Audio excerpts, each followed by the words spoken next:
Bom, queria desejar uma boa noite a todos, agradecer a presença de todo mundo aqui, muito bom estar aqui com vocês. Vocês devem estar estranhando eu estar aqui, não a Sônia estando aqui. A Sônia pediu desculpas, mas ela teve um imprevisto e, infelizmente, ela não pôde estar aqui com a gente e pediu que eu ajudasse aos nossos participantes dessa noite para poder dar continuidade à roda de conversa, né? Esse mês nós estamos falando sobre a psicossomática azul, né? Esse mês de novembro.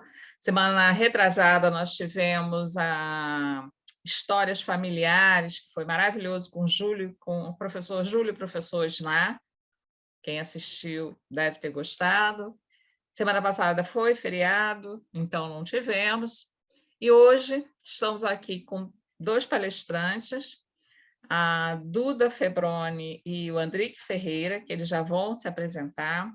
Eles vão falar um pouquinho sobre o tema de hoje, que é a emergência da sociedade digital, um assunto bem atual, bem polêmico, que nas últimas décadas, né, e principalmente nesses 2 últimos anos, foi o boom, né? Foi algo que veio com força essa questão da comunicação, dessas novas tecnologias de informação, todo mundo teve que se reinventar para começar a atuar nessa área. A gente estava até conversando com o Andrique antes e com a Duda sobre isso, né? Que as pessoas, algumas tiveram muita dificuldade para trabalhar com computador de casa, porque não se adaptavam, tinham dificuldade de manipular, às vezes, sistemas que não conheciam, pessoas, às vezes, com mais idade, que realmente tinham muito mais dificuldade, nunca se interessaram em trabalhar com o computador nessa área. Então, a dificuldade foi maior. O Andrique estava até contando para a gente que um dos professores onde ele trabalha pediu licença porque ele não aguentou, e isso é uma pressão muito grande, realmente. E isso vem transformando muito a vida das pessoas, né? Tanto no ambiente de trabalho profissional, como no lado pessoal das pessoas, de todo mundo. Então, isso virou algo assim que quem não está conectado está fora. Então, todo mundo é como se você estivesse fora do mundo, numa caixinha fechada, onde você não sabe o que está acontecendo no mundo lá fora. Então, praticamente, todo mundo está aprendendo de alguma forma para poder estar participando do que tudo que está acontecendo por aí. E essas relações, tanto profissionais quanto relação pessoal, isso tem angustiado muita gente, tem deixado muita gente com medo mesmo de saber como vai ser o futuro, se eu vou me adaptar, como é que eu vou lidar com isso no futuro, e se eu não conseguir. E tem muita gente ficando doente por conta disso também. Mas, enfim, esse é um assunto que Duda e André que vão falar para a gente, aí vão conversar bastante. Gostaria que vocês participassem, dessem sugestão, conversar, tirassem dúvidas, falassem como sempre vocês atuam nas outras rodas que eu tenho assistido, né? E muito legal, esse grupo da PUC é fantástico, os convidados também. Sei que tem gente aí de fora hoje, vai ser bem legal. Então, vou pedir então para primeiro a Duda, né, se apresentar, né? E depois o Andrique também vai se apresentar e vai começar falando. Ficar contigo, Duda. Obrigada, Célia. Boa noite, gente. Agradecer primeiro a PUC, né, pelo espaço cedido mais uma vez. Eu sou a Duda, eu sou estudante do Direito da PUC, eu estou terminando agora o meu primeiro período, assim, na mão de Deus, estou terminando o meu primeiro período de Direito. Hoje a gente vai falar, né, sobre emergência da sociedade digital. E eu espero hoje poder trazer uma visão mais um pouco simplificada de como essa emergência da sociedade digital ela impacta no nosso dia a dia como sociedade, e isso respinga também um pouco no direito. Prometo que não vai ser nada maçante, vou tentar trazer assim mais próximo para a gente, porque às vezes a gente pensa o direito como se fosse algo muito distante, que só acontece nos tribunais, que só acontece no Congresso, esse tipo de coisa. Então eu quero fazer hoje que a gente se aproxime um pouco mais do direito e entenda como é que a nossa vivência nas redes sociais e na internet como um todo, ela impacta nesse nosso dia a dia e jurídico, se a gente pode falar sobre isso. Então, é isso, eu desejo uma boa roda a todos e sinto à vontade para comentar, falar, perguntar, que é sempre muito proveitoso. Obrigada, Duda. Andrique? Olá, bom, boa noite a todos que estão acompanhando aqui, a PUC pelo convite, a professora Célia, a professora Sônia também, que basicamente intermediou toda a nossa chegada até aqui. Então, pessoal, a expectativa é grande para nosso bate-papo aqui. Eu, como vocês estão vendo aí na escrita, me chamo Andrique Ferreira. Eu sou formado na área de TI, mais especificamente no curso de rede de computadores. E este mesmo curso que eu me formei em 2012 é o mesmo curso que eu hoje sou professor na mesma faculdade. Então, eu tive um período aí de vivência profissional fora do mundo acadêmico, vamos assim dizer. E tem 3 anos, 4 anos, salvo engano, que eu voltei para a mesma faculdade e lá eu passo o conhecimento que eu tive externamente, né? Hoje eu também sou gerente de infraestrutura de uma empresa de telecomunicações. Mesmo sendo professor, hoje é o dia da minha aula e tem aluno meu aqui. Já vi aqui a galera, o pessoal dando boa noite aqui. Já vai contar como presença, né, professora Célia, importante. Já estão por aqui eles. E eu tenho uma especialização na área de informática na educação, cujo eu trabalhei com professores especificamente na área de inclusão digital.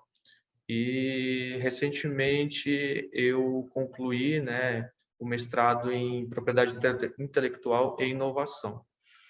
Eu estou, para quem não me conhece, estou no Pará, bem distante da Célia, da Duda, do outro lado do país.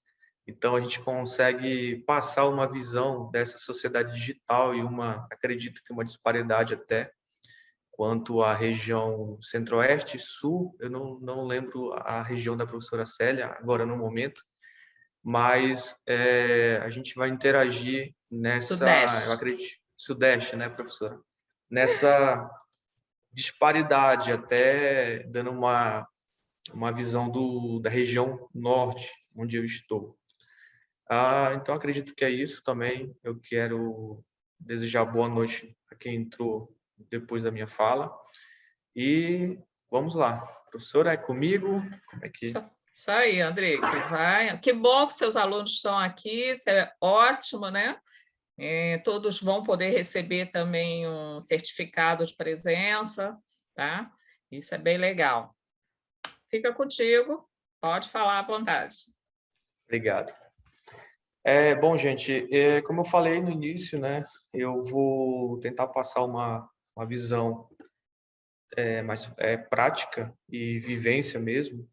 Aqui eu vou até dizer na região amazônica, né? Nós temos muitos problemas quando a gente vai falar dessa era digital. Desde 2012 eu estudo nessa área de inclusão digital e o meu foco sempre foi professores. Eu via que os professores, desde 2012, ainda nem se sonhava em ter a pandemia que nós tivemos recente, já tinha uma certa dificuldade de adentrar nesse mundo digital. E com o advento da pandemia, né, eu comecei a ver que não só professores, também os alunos, né, muitos alunos de várias faixas etárias, também existe uma certa dificuldade. tanto a nível de inclusão, no sentido de conhecer a tecnologia, quanto a nível de conectividade, que é uma coisa que a gente carece muito ainda aqui na região norte, especificamente no Pará, especificamente no oeste do Pará, que é onde Santarém, onde eu estou, faz parte. Recente até, professora, a gente, semana passada, nós tivemos um evento interno na instituição e o subtítulo do evento era justamente as dificuldades da internet para a região de Santarém. Então, a gente trouxe profissionais da área técnica, até porque o curso ele é um curso bastante técnico. Então, a gente conversou sobre muita área técnica, porque hoje a internet aqui é deficitária, porque hoje aqui a internet é tão cara, né? Então, hoje a gente sonha aí com as super velocidades, que já está bem presente na região sudeste, região sul. E, principalmente, eu vi essa necessidade dessa conectividade maior ao também trabalhar numa empresa de telecomunicações. Basicamente, nossa área não parou, né? Então, eu sempre, até me desculpem, eu sempre vou dar um paralelo como professor, como educador e também como área técnica desse desafio, principalmente aqui na nossa região. Então, nós tivemos aí esse boom de estar em casa e nós, da área da telecomunicações, assim, tivemos que nos reinventar e basicamente não parar. Eu digo que o único momento que eu tive descanso desde o início da pandemia foi quando eu peguei o Covid. Quando eu saí da licença do Covid, eu voltei já a trabalhar e não parei, estou aqui trabalhando para que as aulas online, os encontros online, todo isso aparato que com certeza já foi falado em muitas rodas de conversa, já estivesse sendo possível. E por estar numa faculdade privada, a faculdade privada ela tem a tendência de ela tem um poder de reação a dificuldades um pouco mais rápida que universidades públicas. Então, basicamente, o meu mestrado, que era para terminar em 2 anos, né, ele terminou no final do ano, deste ano agora. Não lembro nem o mês agora que eu defendi, acho que foi em julho, junho, mas basicamente eu terminei dentro da pandemia, só que o início das aulas foi antes da pandemia. E, assim, o poder de reação da universidade pública, né, da Universidade Federal aqui, que é chamada UFOPA, Universidade Federal do Oeste do Pará, o poder de reação da universidade pública foi muito mais lenta. Claro que tem muitas pormenores atrás dessas decisões, né, por ser uma faculdade pública, por lidar com muito mais pessoas, por ter a questão que a Duda vai falar, direito e muita coisa envolvida, a gente até entende. Mas a faculdade privada, a que eu hoje ministro aula, nós tivemos uma reação em questão de 2 meses, nós já estávamos voltando para o online. Então, basicamente, nós, em março, paramos as atividades. Quando foi em junho, salvo engano, nós já estávamos no online. Então, basicamente, nós viramos a chave muito rápido. Nós tivemos que esse desafio para que os professores e alunos virassem a chave muito rápido. Então, foram desafios imensos. Eu, assim como eu estou agora, abri a minha câmera, tem alunos aqui online, teve pessoas que tiveram muita facilidade de se adaptar a essa realidade. E aquele aluno, por exemplo, que mora num lugar ainda mais distante do centro da cidade, da região urbana, esse aluno, por muitas vezes, ele ficou desassistido. E a gente teve que se reinventar para esse aluno. Nós, como professores, tivemos 2 trabalhos. Montar uma aula, vou dizer, normal para o aluno que estava ali online, conseguir assistir a aula ao vivo, e aquele que estava offline. Então, a gente usou muito Classroom do próprio Google, não fazendo nenhum tipo de propaganda, mas nos serviu bastante. E ali a gente conseguia alimentar a base de dados, até porque a faculdade hoje ela não tinha um sistema preparado para um tipo de aula remota desse tipo. Então, a gente basicamente teve que usar aquilo que foi mais simples para a área de tecnologia da faculdade de implementar. Então, o professor teve o desafio de emergir dentro dessa sociedade digital e até o tema de hoje emergencial, assim como os alunos também. Eu tenho alunos aqui que eles basicamente, essa turma em específico que está aqui presente, eles começaram no online. Eles fizeram o que a gente chamou de vestibular agendado, com poucas pessoas presentes, e entraram no início do ano.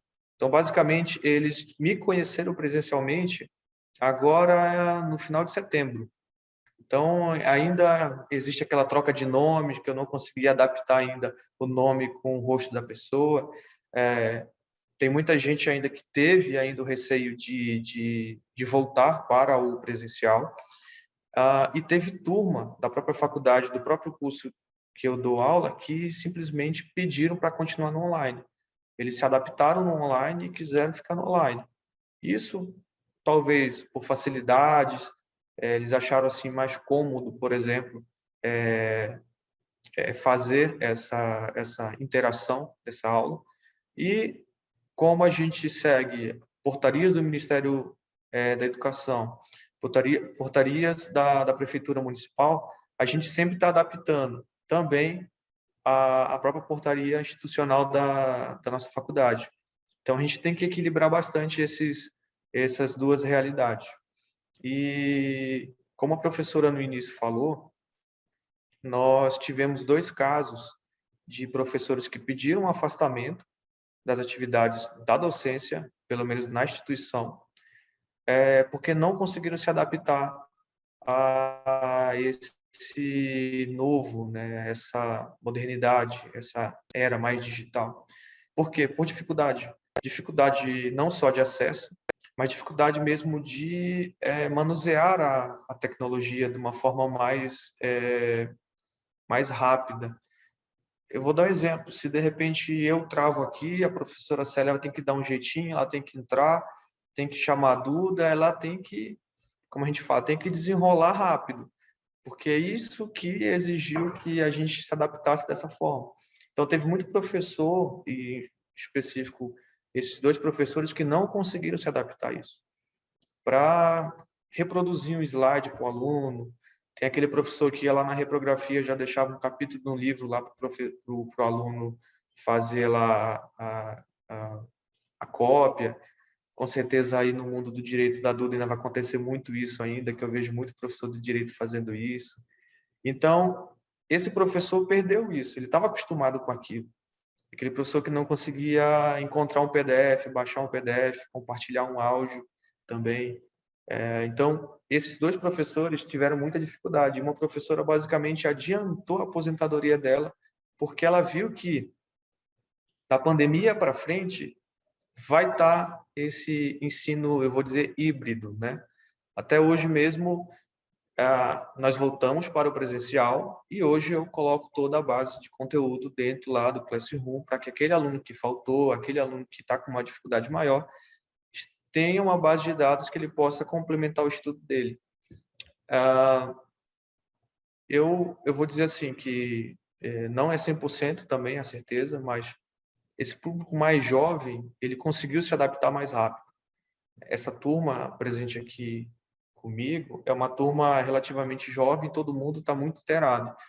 Essa turma eu nunca tive problema assim de uma questão de dificuldade de acesso, no sentido de tecnologia, mas sim no sentido de internet. Isso sim, nós tivemos muitos problemas e a gente teve que saber lidar com isso, né? Então, teve muito caso que os alunos aqui presentes também vão lembrar, teve caso que eu tive que entrar dentro do carro porque faltou energia na minha casa, fiquei sem internet, sem luz, entrei dentro do carro, liguei o carro no ar-condicionado, roteei o celular, né? Roteei a internet do telefone celular para o meu notebook. Eu falei, galera, vamos aqui até acabar as baterias ou até a internet voltar. Aí eles lembram assim que só apareceu meu rosto assim iluminado, eu estava dentro do carro ligado no ar-condicionado.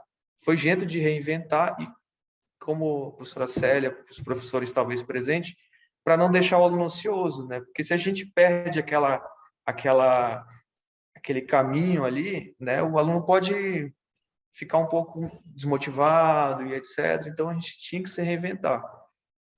E... Andrés, eu Oi, só Célia. falar que acho que são seus alunos que estão se manifestando aqui, está dizendo Foi, que esse dia foi top, guerreiro, bem legal mesmo, né? Mas foi. é isso, Aqui, a gente tem que o professor tem que ter só para entrar um pouquinho nesse papo, né? Para não perder o fio. O professor ele tem que não só pela internet, né, dessa forma online, mas presencial, a gente também tem que, de vez em quando, ter um jogo de cintura para poder ver como fazer. As coisas inesperadas acontecem, como, por exemplo, está dando uma aula e o computador parou. E até voltar, o que a gente faz? A gente tem que arrumar um jeito de continuar o show, né? A aula tem que continuar. E essa dificuldade, esses dois professores, talvez fosse muito com esse medo, né? E se acontecer isso, o que eu faço? Que aí eu não vou saber falar, eu não sei o que eu vou fazer, vai travar, como é que eu faço? Vai cair a internet. Então, esse desespero, essa pressão, deixa as pessoas angustiadas, né? E aí eu vou levar um pouquinho para o meio empresarial, trabalho em geral. Isso é o que muita gente está adoecendo, né? O que a gente está, já foi até tema de outras rodas de conversa, né? As empresas adoecem por conta disso, porque elas ficam sem saber também como lidar com essa situação, porque foi muito inesperado, mas agora estão começando a se adaptar melhor, tanto que muitas empresas não estão voltando, né? E aí, só te fazendo, pegando esse gancho, fazer a pergunta para você, André, o que você acha de futuro? Você acha que as aulas presenciais ainda vão se manter ou você acha que vai ser mais online? Como é que você está vendo isso aí na tua experiência? professora, eu acredito muito no ensino híbrido, né?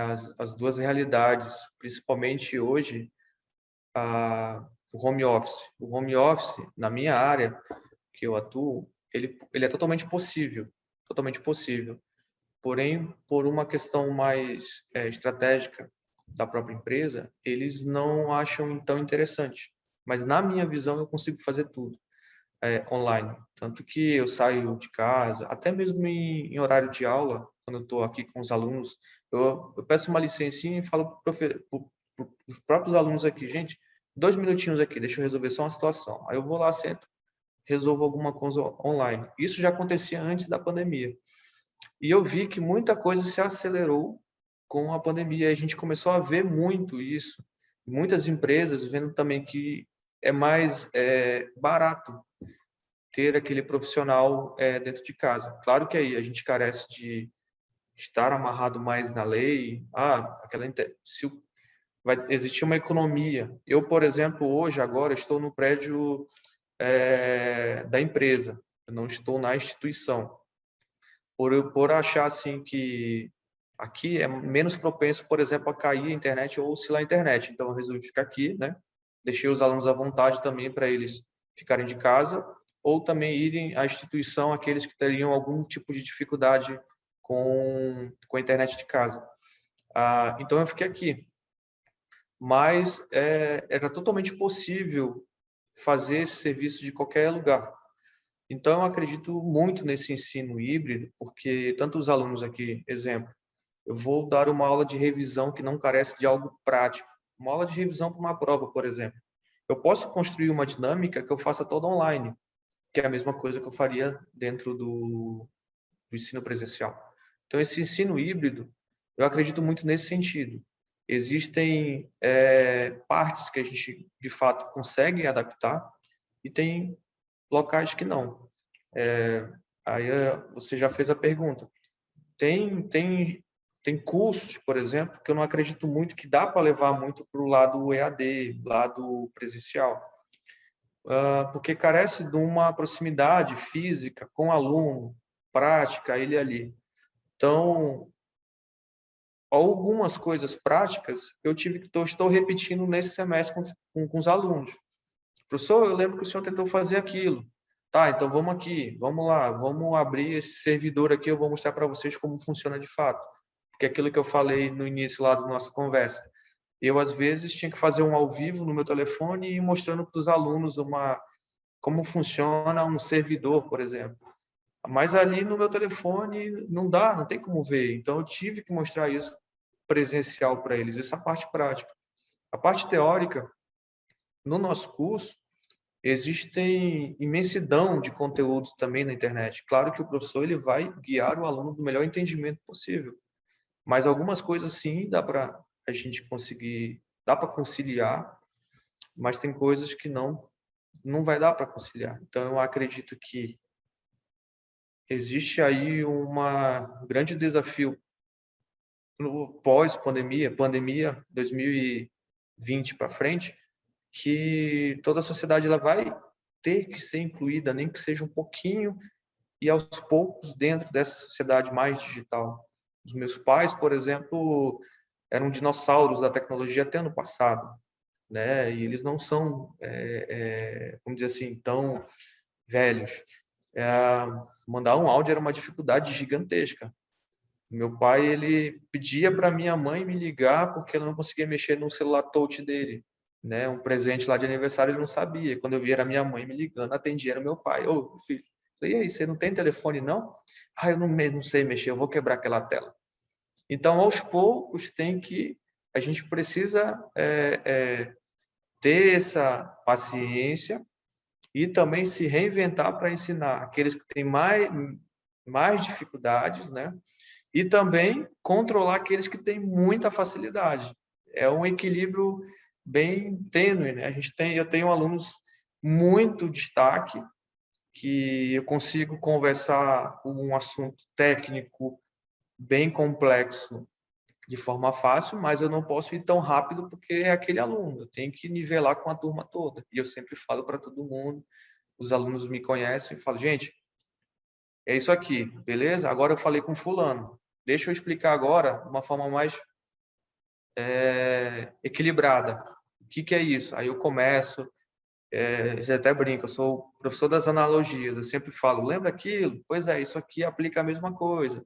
Aquilo equivale a isso, para poder justamente ter essa paciência de, de ensinar e de atingir a todo mundo.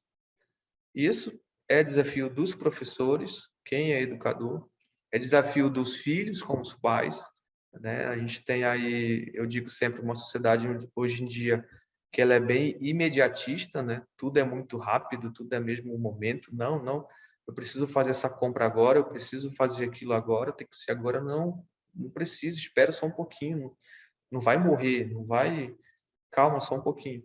Então, a gente tem aí jovens, adolescentes mais imediatistas, um pouco sem paciência. Então, esse pessoal vai ter que ter paciência com seus pais, com seus colegas, porque eu acredito que a nossa sociedade, o Brasil, a gente já está um pouco atrasado na tecnologia.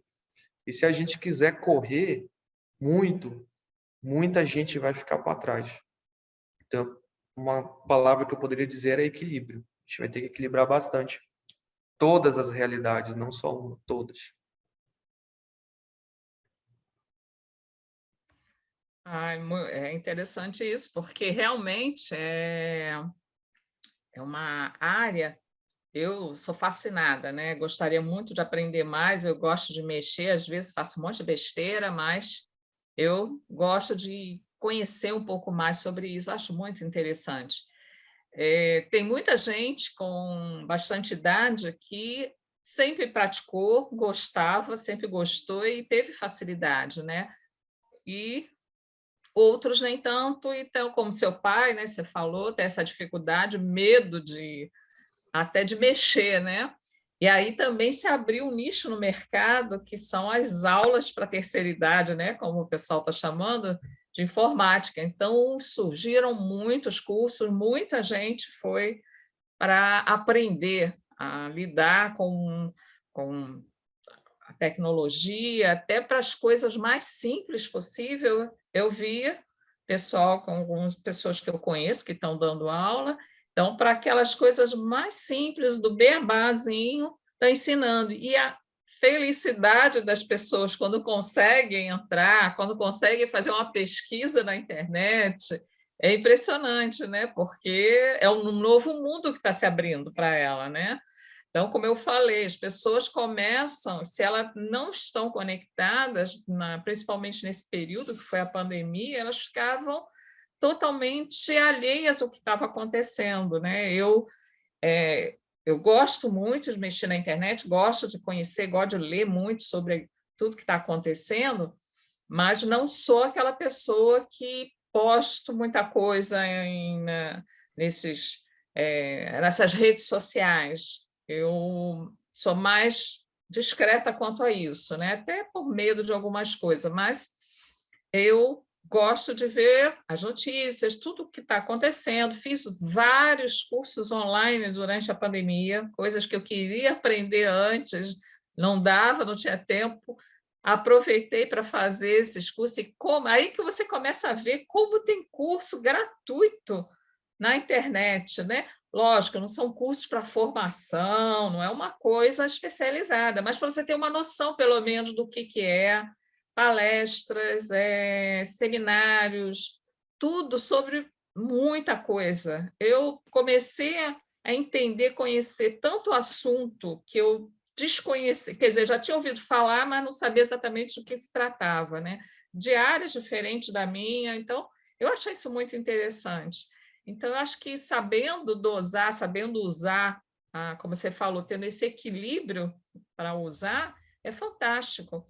E eu imagino, você é professor dessa área, né? Deve ser uma coisa bem interativa, bem interessante, né? Porque muitos devem ter aquela sede de aprender, de já estar mais adiantado, já querendo ver coisas novas, e você tendo que acalmar para poder equilibrar com outros que não têm tanta facilidade, deve ser mais complicado realmente, né? Para nós, professores, muita coisa ainda, para alguns ainda é difícil, como você trabalhar salas separadas, como é que eu coloco cada um numa sala, fazer uma dinâmica online, como é que eu faço isso? Então, alguns ainda não sabem lidar com essas ferramentas, e aí é que entra essa questão da internet que, às vezes, você não tem, se você for lá pesquisar, você acha lá o passo a passo de como é que faz também, né? Então, acho que isso facilitou e abriu a visão da nossa de que tem essa facilidade, você pode descobrir como é que faz, você não precisa somente estar esperando ter um professor que vai te ensinar, você pode pesquisar e vai aprendendo. É legal ter um professor? Ótimo, porque você está ali com uma pessoa que entende, você está interagindo, que eu acho isso muito legal. Interagir, eu acho que isso é primordial. Mas existe uma possibilidade de se aprender. Se você não tem essa pessoa, você tem como pesquisar e você encontra de tudo. Só tem que ter cuidado nas pesquisas que você faz, porque muita coisa é fake, não são verdadeiras, e isso pode gerar um problema também, né? Exatamente. Eu tive até amigos que, por causa da pandemia, ficaram desempregados e, assim, basicamente eles não estavam conseguindo colocação no mercado mais porque, basicamente, a área deles fechou. E eles se juntaram, fizeram sociedade. Ninguém sabia mexer ali numa edição de foto, nada. Eles se juntaram, criaram uma empresa digital, né, no Instagram, e começaram ali a aprender, a mexer, virava à noite, tentava, até conseguiram tocar a empresa, e a empresa funcionando desde lá do início mais crítico da pandemia até agora, está funcionando, e os dois não eram dessa área mais digital. Com muita força de vontade, se colocaram novamente no mercado, em uma área que é totalmente nova para eles, mas que viram o desafio e foram atrás, como a senhora bem falou, foi atrás de aprender aquilo ali. Eu vou pegar um gancho, eu vou voltar lá atrás, Na minha dissertação de graduação, apesar de ser uma área técnica, o curso de redes é uma área bastante técnica, bastante focada na parte prática, eu fui um pouco ao contrário e eu fui para uma área mais teórica, principalmente porque eu estudei o professor com o uso da tecnologia. Alguns aqui, com certeza, sabem que o Ministério da Educação ele utiliza sistema operacional, o sistema que funciona no seu notebook, é livre, diferente, por exemplo, do Windows, né, que é paga, uma licença cara. E o que eu vi, as escolas públicas, basicamente, 100% utiliza sistema livre. Então, imagina você todo dia estar usando aquele sistema na sua casa, no teu telefone celular. Quando você vai no computador lá da escola, é um sistema diferente. O que acontecia na pesquisa? Foi uma pesquisa de campo, foi com 7 escolas públicas do estado, aqui dentro da cidade. E o que eu vi? Basicamente, o professor ele não usava os computadores dos laboratórios. E a gente teve, assim, eu tenho até registro, foto, inclusive tem até um livro publicado com esse projeto. Eu não lembro agora o tema, inclusão digital, acho que é inclusão digital, os desafios sociodigitais na Amazônia. Salvo engano, é nesse sentido. Eu esqueci completamente agora. E, basicamente, lá está publicado esse projeto que eu fiz em 2012. Basicamente, o governo mandava os computadores novinhos naquele ano. O que acontecia? Ninguém usava. Passava um governo todinho, literalmente o laboratório de informática trancado. Isso não ajudava o aluno e, principalmente, o professor não usava também. Mudava o governo ou, dada a continuação do governo, teria que atualizar as máquinas. O que era feito? E foi bem visto numa certa instituição. Eles pegavam o computador que nunca tinha sido usado, colocavam no chão ou no estoque e colocavam uma remessa nova, um novo modelo. Então, eu vi ali modelo daquele computadorzinho branco que vinha com a telinha em cima, que muitos aqui começaram a mexer nesse tempo.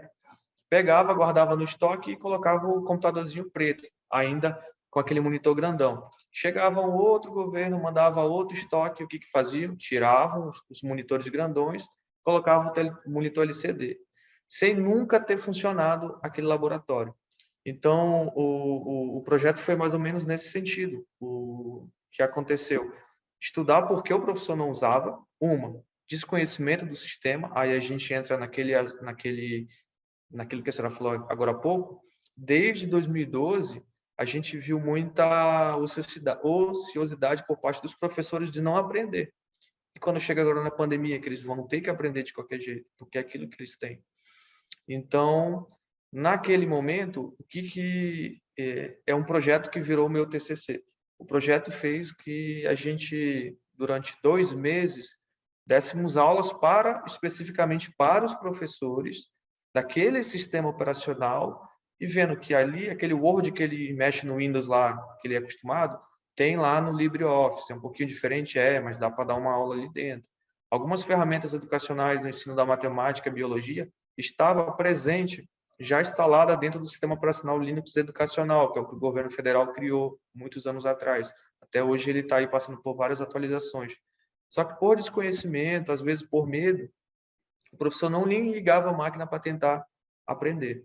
E a gente viu um desafio maior ainda. Aí você imagina, um professor que tem a hora lotada durante a semana, lidando com alunos, adolescentes, a semana toda, e o nosso projeto tinha que dar aula dia de sábado, de manhã, no dia do descanso do professor.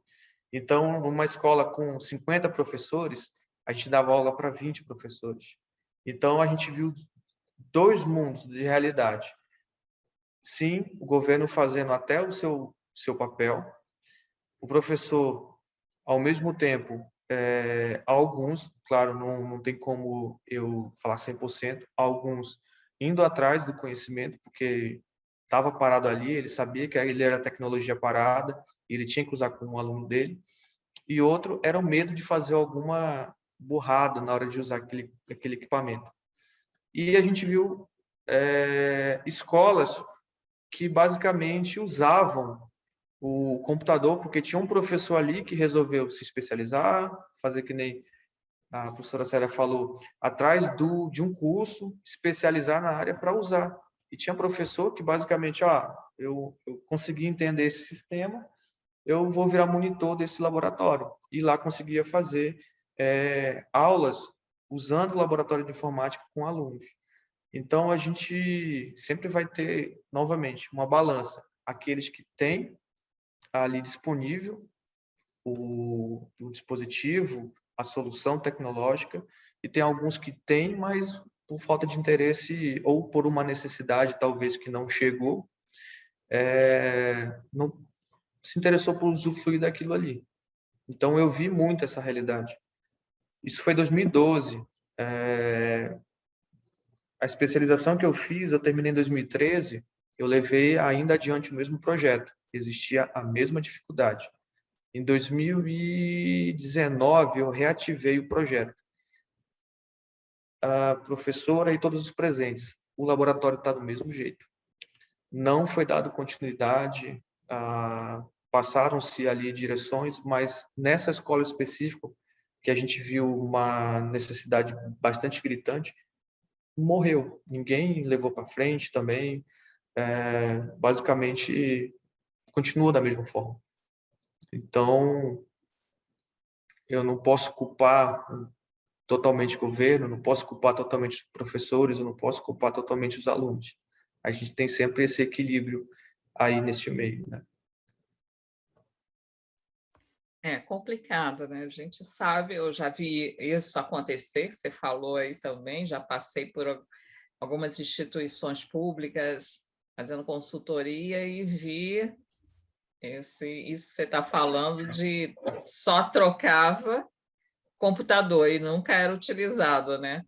E ficavam as remessas antigas lá. É triste você ver isso, porque tem tanta escola, tanto aluno que precisava de um computador, que poderia ser até aquele antiguinho ali, que para ele já ajudava bastante, e estava ali parado, sem uso, e não tinha esse destino, né?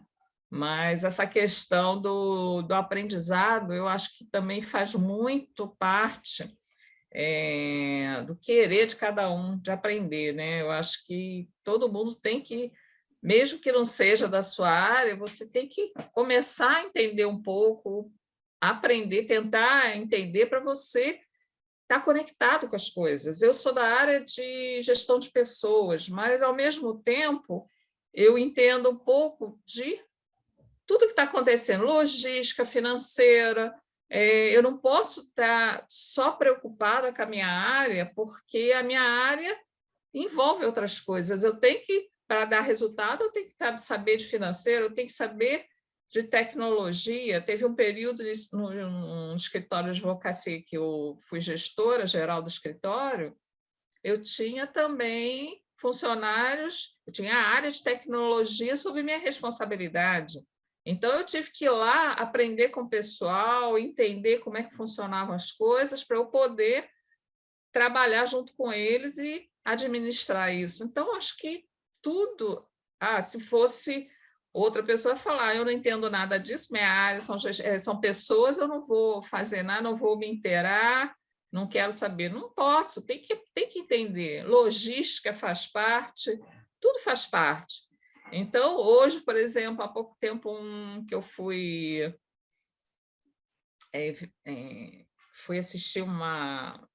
Não é bem uma aula, né? Era mais uma palestra falando, explicando sobre Structural Design, que falava um pouco sobre essa parte de montagem, porque eu acho muito legal essa montagem de slides, de apresentações. Então, cada um tem um modelo diferente. Eu acho que isso enriquece também na hora de você apresentar, quando você vai dar aula. Se você tem alguma coisa que chame atenção, principalmente nessa parte na internet, né? Hoje em dia, a aula digital, em EAD, eu acho que é bem legal você trazer também algumas novidades, algumas coisas que sejam um pouquinho atrativas para chamar a atenção também do aluno, trazer esse interesse, apesar de que o tema tem que ser mais interessante do que a apresentação, óbvio, mas também é algo interessante que chama a atenção, um filme,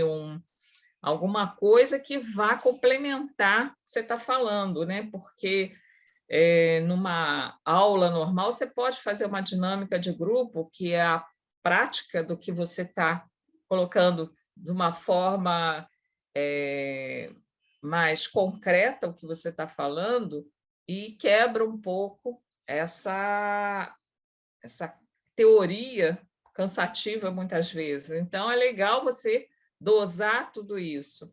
E as pessoas têm que também estar interagindo sobre isso, aprendendo, vendo, lendo, porque quanto mais você aprende, melhor. E a internet hoje está aí para isso, para ensinar a gente tanta coisa nova, e cada vez mais a gente vê quanta coisa nova ainda tem que aprender, né? Mas eu acho muito interessante. E essa parte que entristece a gente é ver que nem todo mundo tem acesso. Querendo aprender, tem a vontade de aprender e não tem esse acesso. E outros que têm esse acesso facilmente não estão nem aí, não se interessam e está largado aí podendo aprender e não aprendem nada, né? Então, como você falou aí, que é difícil em Santarém, às vezes a internet é mais cara, então algumas pessoas não têm condição e perdem o ano, acabam tendo necessidade de trabalhar, como a gente viu agora o Enem, o baixo índice de presença no Enem que foi, porque muita gente teve que largar os estudos para ir trabalhar. Então, ou não conseguiam acessar a internet para estudar, então não tiveram condições de fazer a prova. Então, você vê as dificuldades, isso realmente dói da gente ouvir. Quanta gente com tanta dificuldade e querendo aprender e não podendo, né? E não tem quem ajude. Então, isso realmente é triste. E aí você vê esses computadores estão aí largados, podendo ajudar tanta gente que tem essa vontade, podendo aprender, mas é muito difícil realmente. E aí a gente fica nessa angústia, né? Que é terrível. Mas... E aí, Andrique, mais alguma coisa que você gostaria de colocar aí? Olha, se me deixarem falar aqui, sou tagarela. Que bom. Até porque, como a gente passa, né, por esses dois lados da moeda, né, como eu falei, estou falando sempre aqui, né, pelo lado da dificuldade de acesso. Inclusive, a própria faculdade que eu dou aula, ela é assistida pela internet dessa outra empresa de telecom que eu também trabalho. Então, ao mesmo tempo que eu sei da dificuldade que lá eles estão, eu sei como é difícil também levar aquela internet de qualidade, de banda larga, também para eles. Então, de fato, alguns têm um acesso bem mais, eu vou dizer assim, tranquilo, mais fácil, e tem pessoas que, infelizmente, não têm.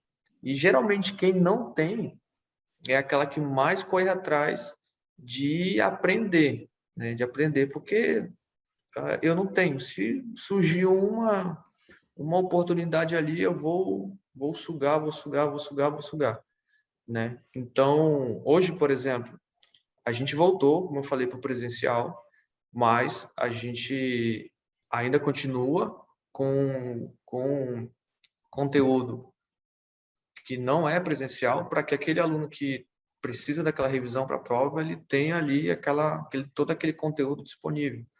Geralmente, na aula de revisão para uma prova, essa aula é presencial e gravada para deixar dentro do banco de dados para aquele aluno que não pôde ir, que teve alguma dificuldade de ir. Exemplo, teve alguém que teve o Covid na família, não pôde, ele, por segurança dele e dos colegas que vão no ensino presencial, ficar em casa. Mas aquele dia é um dia de uma revisão para uma prova. Então, nós, professores, temos que gravar a aula e deixar disponível ali para que aquele aluno consiga também ter aquela revisão. Então, são muitos desafios que aparecem e a gente tem que, vou usar até a palavra, se virar, dar soluções, e nesse momento aí leva, eu não puxando todo a instituição que eu também faço parte, é ouvir o professor, ouvir as pessoas que estão ali dentro, qual é a dificuldade e, claro, possivelmente qual a solução para aquele problema ali.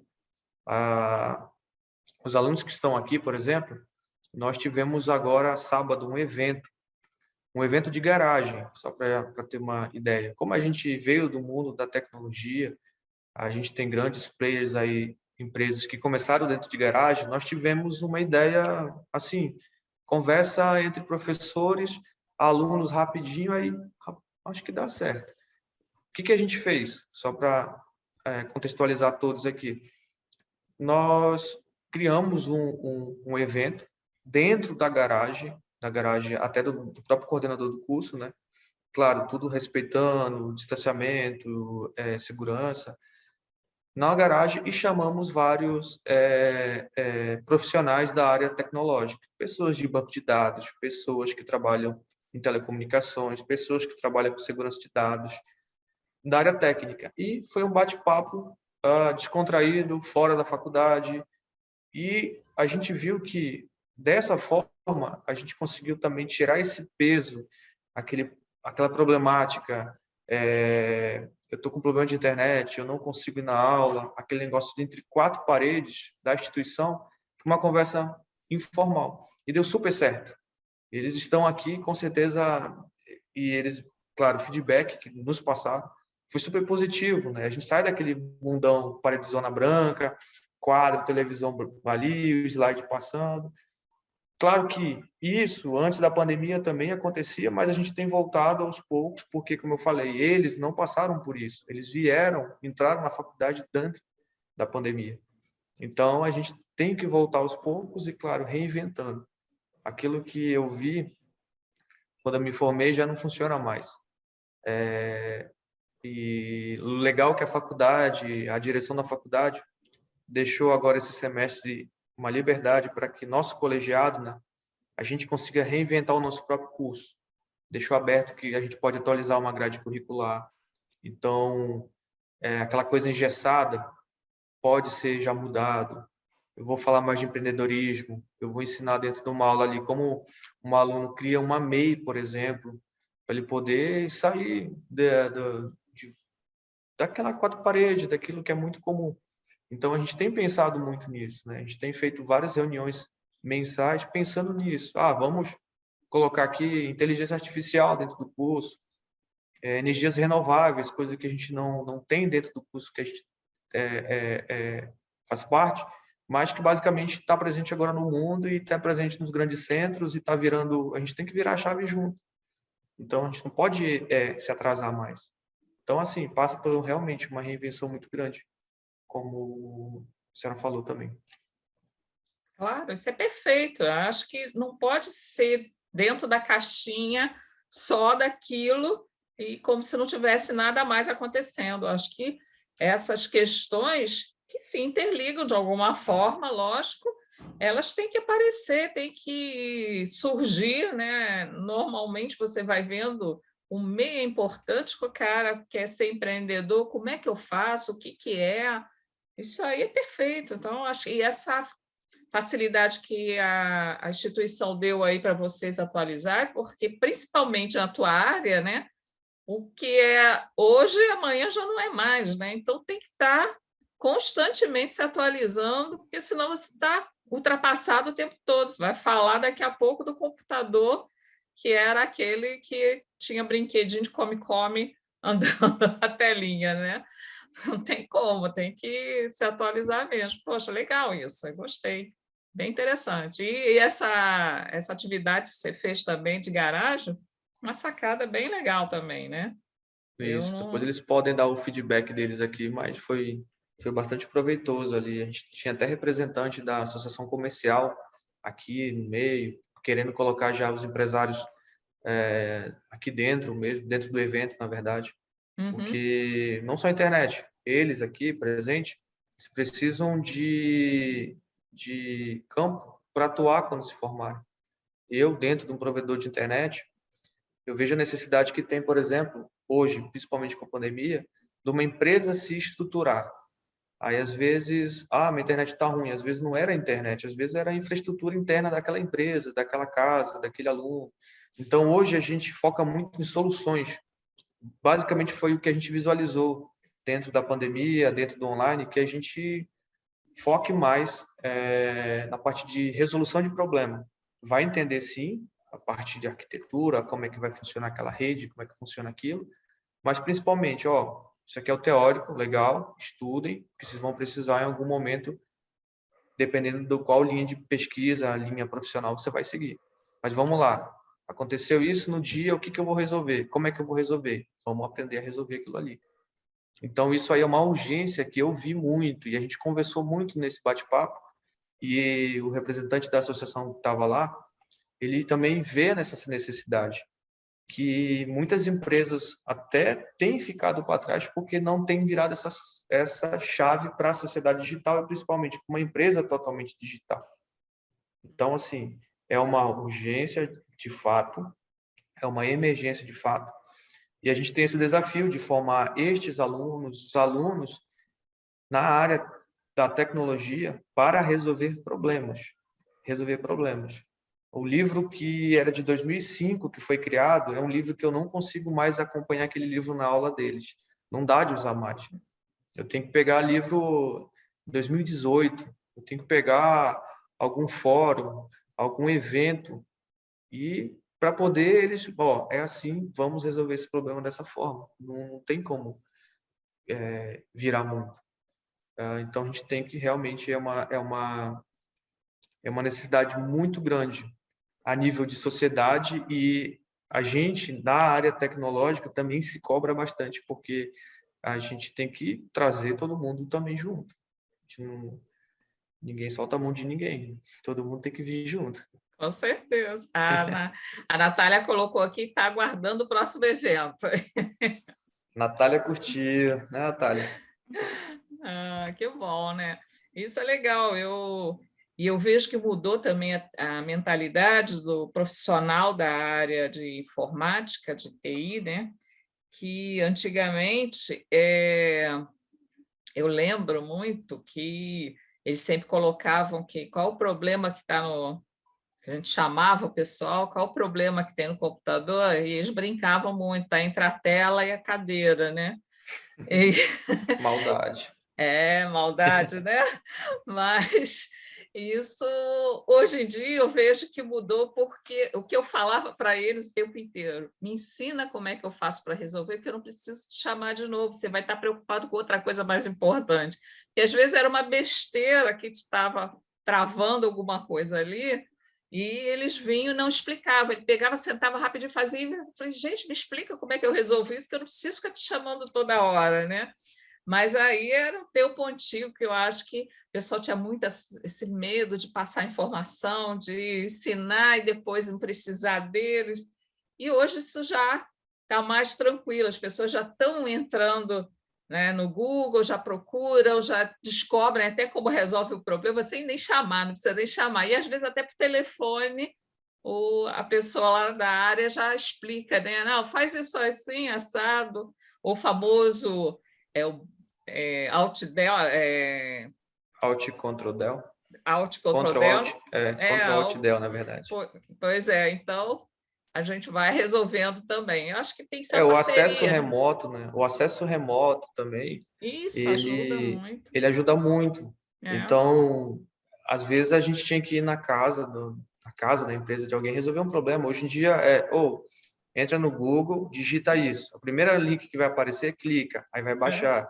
Aí você já dá os passos, vai aparecer um código, me dá. Aí de repente tá mexendo sozinho, não, já eu que entrei na tua máquina. Eu vou resolver aqui para você que é mais rápido.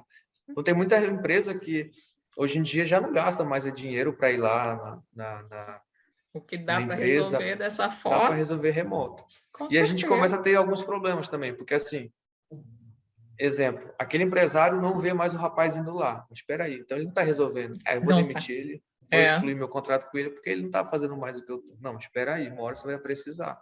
O que ele fez? Ele apenas automatizou, ou ele deixou mais vou dizer assim, tranquilo o atendimento dele, mas ele tá ali, ele vai precisar algum momento daquele responsável Ex- ali. Exato. É o problema do controle que eu te falei do gestor, né? Ele não está Isso, vendo você presencialmente, então ele acha que não consegue controlar. Quando ele tem que pensar exatamente. nos resultados e não no presencial ali, né? Se Se ele está tá ali, ele dando. não tá trabalhando. Exatamente, né? Mas vai mudando aos poucos a cabeça. Vai. É difícil, eu sei que é muito difícil, como foi difícil mudar da era industrial para cá, de entender que as pessoas pensam e que elas podem ajudar, né? Que não são máquinas. Então, é realmente também com o tempo as pessoas também vão até querer, não vão querer mais te ver presencialmente, não resolve, aí fica aí, não precisa nem vir aqui, né? Fica aí que é Tem gente que melhor. prefere, na verdade, né? É mais prático, né? Aqui, agora que eu lembrei, dentro dessa área de telecom, a pessoa estava sem internet e o nosso técnico precisava entrar na casa da pessoa, porque o problema estava dentro da casa, só que a pessoa falava, mas eu tô com Covid. Aí, tipo assim, eu quero que tu resolva a minha internet, mas tu não entra dentro da minha Não casa. Aí não entra. tem como. Como? Tem coisa que não vai dar. Tem que entrar lá dentro. Aí É. não. A Aí pessoa já é. ficava lá, ou botava em. Mas a gente nunca permitiu isso, não. A pessoa ficava sem internet até curar lá. Passar Covid, Infelizmente, né? né? Infelizmente, a gente tinha que Tem dar uma coisa que não solução, dá, mas né? tudo tem limite, né? Tudo tem Com limite. certeza. Por enquanto, ainda não dá, né? Por enquanto não dá. A gente não tem robozinho. O proprietário não comprou ainda o robozinho que a gente consiga colocar lá dentro. Mas Exato. apareceu muitos casos desse É tipo, mesmo. em Não que, tinha não, pensado nisso. eu Interessante. preciso dar um jeito aí. Aí a pessoa não entrava. Não entrava o É, técnico e ficava sem internet. caramba, E é imagino. isso, não tinha como fazer. Verdade. É isso aí, Andrique. Podemos passar para a Duda um pouco? Vamos lá, gente. Eu Vai. vou. Vocês estão me ouvindo direitinho? Tá? Sim. No volume. Ah, então Sim. tá. Eu vou apresentar aqui minha tela só para a gente ter um estímulo visual enquanto eu desando a falar. Já dá para ver? Tá ótimo. Então tá. Então a gente vai, né, falar sobre a emergência da sociedade digital. O Andrei que trouxe diversas informações, campos assim muito muito vastos que a gente pode falar também um pouco depois, principalmente a questão do trabalho, que é bastante interessante, o modo como o tempo ele é, está sendo medido hoje na sociedade pelo trabalho, porque eu li recentemente que agora em Portugal, tipo, uma lei saiu em Portugal proibindo que o chefe mandasse mensagem para o trabalhador depois do horário de trabalho dele, porque estaria se configurando uma hora extra, mas essa hora extra não estaria sendo contada. Então, a sociedade digital que a gente vive hoje, ela traz uma gama enorme de possibilidades, porque a gente é uma pessoa no mundo físico e no mundo digital a gente é outra pessoa. Então, com isso, eu já quis trazendo a primeira característica, né, marcante dessa emergência da sociedade digital, que é a renovação da dinâmica social, porque nós somos pessoas e dentro da sociedade digital nós viramos personas, a gente se refaz uma outra pessoa para se enquadrar ali nos parâmetros do que a gente está tentando fazer. Então, dentro da rede social, a gente é uma pessoa, no ambiente de trabalho, que durante a pandemia, é muito interessante a gente pensar isso, né? Que a internet era muito utilizada para informação e para lazer. Mas durante a pandemia, a internet virou um mecanismo de garantia do trabalho. Então, o que a gente era em algum local dentro da internet, no trabalho, quando a gente está trabalhando, é outra dinâmica. E isso também vale para as escolas, para a educação. Geralmente, quando a gente está numa sala de aula, eu falo isso porque eu sou aluna, eu não costumo ligar a câmera. Mas no presencial, tipo, não tem essa opção de você não vai me ver, não vou deixar você me ver. Não tem como fazer isso. Mas no mundo digital a gente já consegue fazer, a gente consegue mutar pessoas, a gente consegue silenciar pessoas. Então, é toda uma nova dinâmica social que a gente cria dentro desses ambientes e a gente se faz novas pessoas, a gente se adapta. E aí, com essas novas relações sociais, a gente desemboca em novas relações jurídicas. E aí a gente tem novas disputas, a gente tem novos crimes e gera outra aí, uma nova dimensão dos direitos e uma nova dimensão de como a gente se comporta perante assim, um novo estilo social. Porque se antes a gente tinha essa sociedade física e a gente já tinha problema, quando a gente tem essa duplicação da sociedade em um meio completamente virtual, que às vezes ele é muito etéreo, a gente tem aí a duplicação também dos problemas que ocorrem. E aí eu já venho trazendo para vocês a Lei 12.965 de 2014, que é o Marco Civil da Internet. E é muito interessante a gente abordar essa lei, porque 2 anos antes, em 2012, tinha saído assim uma das primeiras leis que tipificavam algum crime cibernético, que é a Lei Carolina Dickmann. Para quem não estava tão atento nessa época, eu lembro que eu era mais ou menos, eu tava na pré-adolescência, assim, e eu já estava bem atenta a essa notícia que invadiram o computador da Carolina Dickmann e roubaram fotos e vídeos e espalharam isso, foi um escândalo na época, e ela dizendo que foi invadida, sabe, teve tudo hackeado, e teve muita gente que não acreditou, tinha dito que ela estava espalhando mesmo para conseguir fama, mas de fato teve essa desproteção, né, do computador e conseguiram hackear e tal. E aí fizeram a lei Carolina Dickmann tipificando esse tipo de invasão, e aí colocaram vários outros adendos dentro da lei, como, por exemplo, quando a gente não, né, quando derruba um site de maneira proposital e esse tipo de coisa. Então, antes do Marco Civil da Internet, em 2014, a gente já tinha uma lei que era bem incipiente quanto a isso, mas já começava a dissertar um pouco. E outra, outro, outra característica assim, do Marco Civil que é importante a gente abordar é de quão jovem ele é. Então, é uma lei de 2014, ela não tem nem 10 anos ainda, mas a gente ainda consegue perceber no direito brasileiro uma, uma vagarosidade para a gente ter mais leis sobre isso. A gente não tem um código, por exemplo, que disserte especificamente sobre o mundo digital, então a gente vai encontrando brechas dentro da lei que já existe para conseguir caracterizar algumas coisas. Então, esse marco civil, ele serve de base para que a gente, no futuro, a gente tenha uma legislação muito mais avançada sobre a sociedade digital. Mas a realidade que a gente tem é completamente o contrário. E nesse marco, a gente tem a instituição da internet como direito fundamental não, até exagerei um pouco, mas como um direito da pessoa. E a gente vai perceber depois, na minha fala, que vira uma questão de cidadania você ter internet hoje. Então, não é só algo que a gente usa para o lazer, mas é algo que compõe a nossa característica de cidadão. Ter internet hoje é uma questão de cidadania. E durante a pandemia, é interessante a gente pensar que, por exemplo, o auxílio emergencial, que era feito todo pelo celular, pelo aplicativo do Caixa Tem e tal, e a gente vê que não é todo mundo que tem acesso à internet.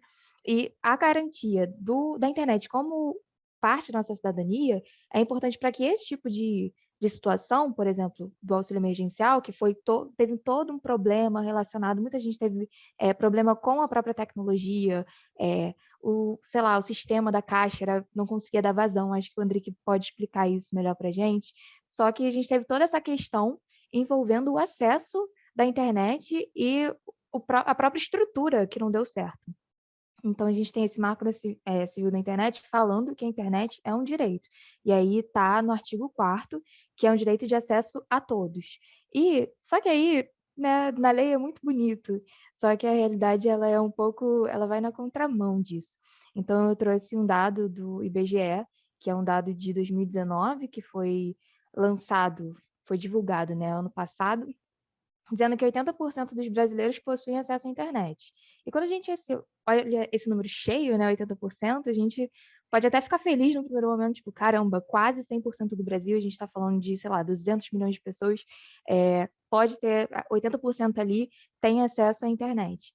Mas, quando a gente olha para o restante dos 20%, a gente percebe que ainda é um número muito grande. 80% assim, é um número legal quando a gente olha para a dimensão do Brasil, mas o que falta para completar esse 100% ainda é um problema muito latente, porque sendo a internet algo que se configura como um direito, como uma plataforma para a gente ser e exercer também a nossa cidadania, falta 20% ali que falta para chegar a 100% já é muita coisa que a gente deixa.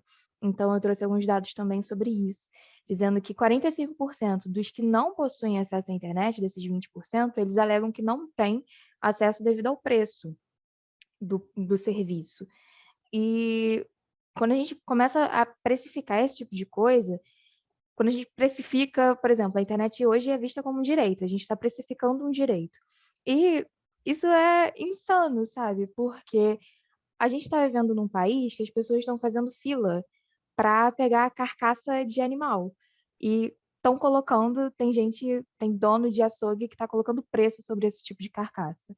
E isso é cruel.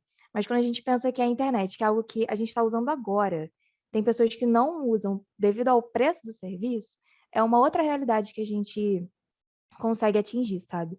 Porque às vezes a gente vive numa bolha e a gente acha que é loucura.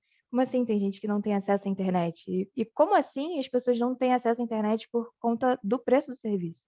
A gente tem internet hoje que tecnicamente é muito barato, mas não é, a pessoa não consegue abrir mão de uma parte do que ela ganha, de uma renda dela, para algo que se configura hoje como um direito.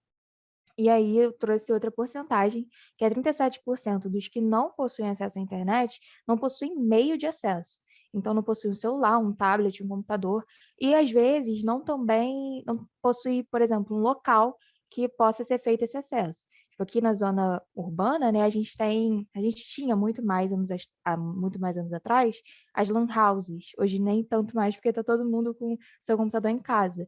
Mas para essas pessoas que não têm acesso, elas não têm os meios e ela também não tem o local para fazer isso. Porque geralmente, quando a gente adentra mais um pouco nessa pesquisa do IBGE, que eu não coloquei todos os dados aqui, obviamente, mas quando a gente começa a ler mais, a gente percebe que a maior parte dessas pessoas que não possuem acesso à internet, elas estão no meio rural. E é algo que não chega para a gente aqui nos grandes centros, por exemplo. Eu vi muita reportagem durante a pandemia sobre o não acesso de estudantes às aulas online, só que o problema estava acontecendo aqui, nas cidades. Eu não me lembro, por exemplo, de ter visto nenhuma reportagem sobre o acesso de alguém que está no interior do Brasil. Não me lembro, mas esse problema existe, porque as pessoas que não possuem acesso ao direito da internet estão justamente nesses interiores. E a gente não consegue nem ter a dimensão do problema porque não chega para a gente. E não chega para a gente porque, por quê, né? Essa é a pergunta. Porque seria algo que não é importante. Qual é a vantagem que alguém ganha de não levar esse serviço para lá? Porque o serviço da internet é algo lucrativo, dá lucro. Mas por que esse serviço ainda não chegou a essas pessoas que estão mais no interior? Então, é um problema que a gente precisa pensar, porque tem muita coisa acontecendo, não é só não tem acesso porque não tem acesso. A gente tem várias questões estruturais, várias questões sociais que barram esse acesso, e às vezes até funciona como, sabe, um mecanismo político, você não vai ter acesso à internet e é isso. E são pessoas, tipo assim, de baixa renda, então a internet, ela abre portas, ela abre caminhos. Tipo, a Célia falou sobre a questão dos cursos online gratuitos que tem a rodo, assim, na internet. E quando a pessoa não tem acesso a isso, ela perde uma oportunidade. Então, no final das contas, a gente está falando sobre ascensão social, a gente está falando sobre representatividade, a gente está falando sobre pessoas se conhecerem pela internet, conhecer outras pessoas, e isso tudo coloca uma questão de sociabilidade ali também, porque eu, por exemplo, tenho os meus amigos, e os meus amigos da faculdade eu conheci pela internet, porque eu entrei em ano de pandemia, né? Então, o que seria de mim se eu não tivesse internet? Eu não conheceria os meus amigos, que hoje são os meus amigos, assim, fiz aniversário essa semana e eles estavam comigo. Então, são todas várias questões, né? Como eu disse, é uma área muito vasta da gente falar. E 20% ainda dos brasileiros não têm acesso a essa realidade, que é riquíssima e que muda vidas e pode, assim, fazer com que seja algo decisivo mesmo. Até na questão do trabalho, quando a gente pensa no trabalho, hoje é requisito. É requisito, assim, nem chega a estar escrito que é requisito, porque é algo tão banal que as pessoas entendem que você precisa ter. E se você não tem, mil perdões, né? Vocês estavam falando sobre... O André que falou, né, sobre o professor que foi afastado da faculdade, que pediu afastamento. Eu tive um professor no meu ensino médio que no final do ano ele foi desligado do colégio, porque ele se recusava, assim, a dar aula online. Ele se recusava, ele não queria aprender. Esse professor, inclusive, ele não ouvia um áudio. Ele não ouvia um áudio até hoje. É incrível, porque eu mandei um áudio de 3 segundos para ele, gente. Ele disse que não ia ouvir. Falei assim, tudo bem.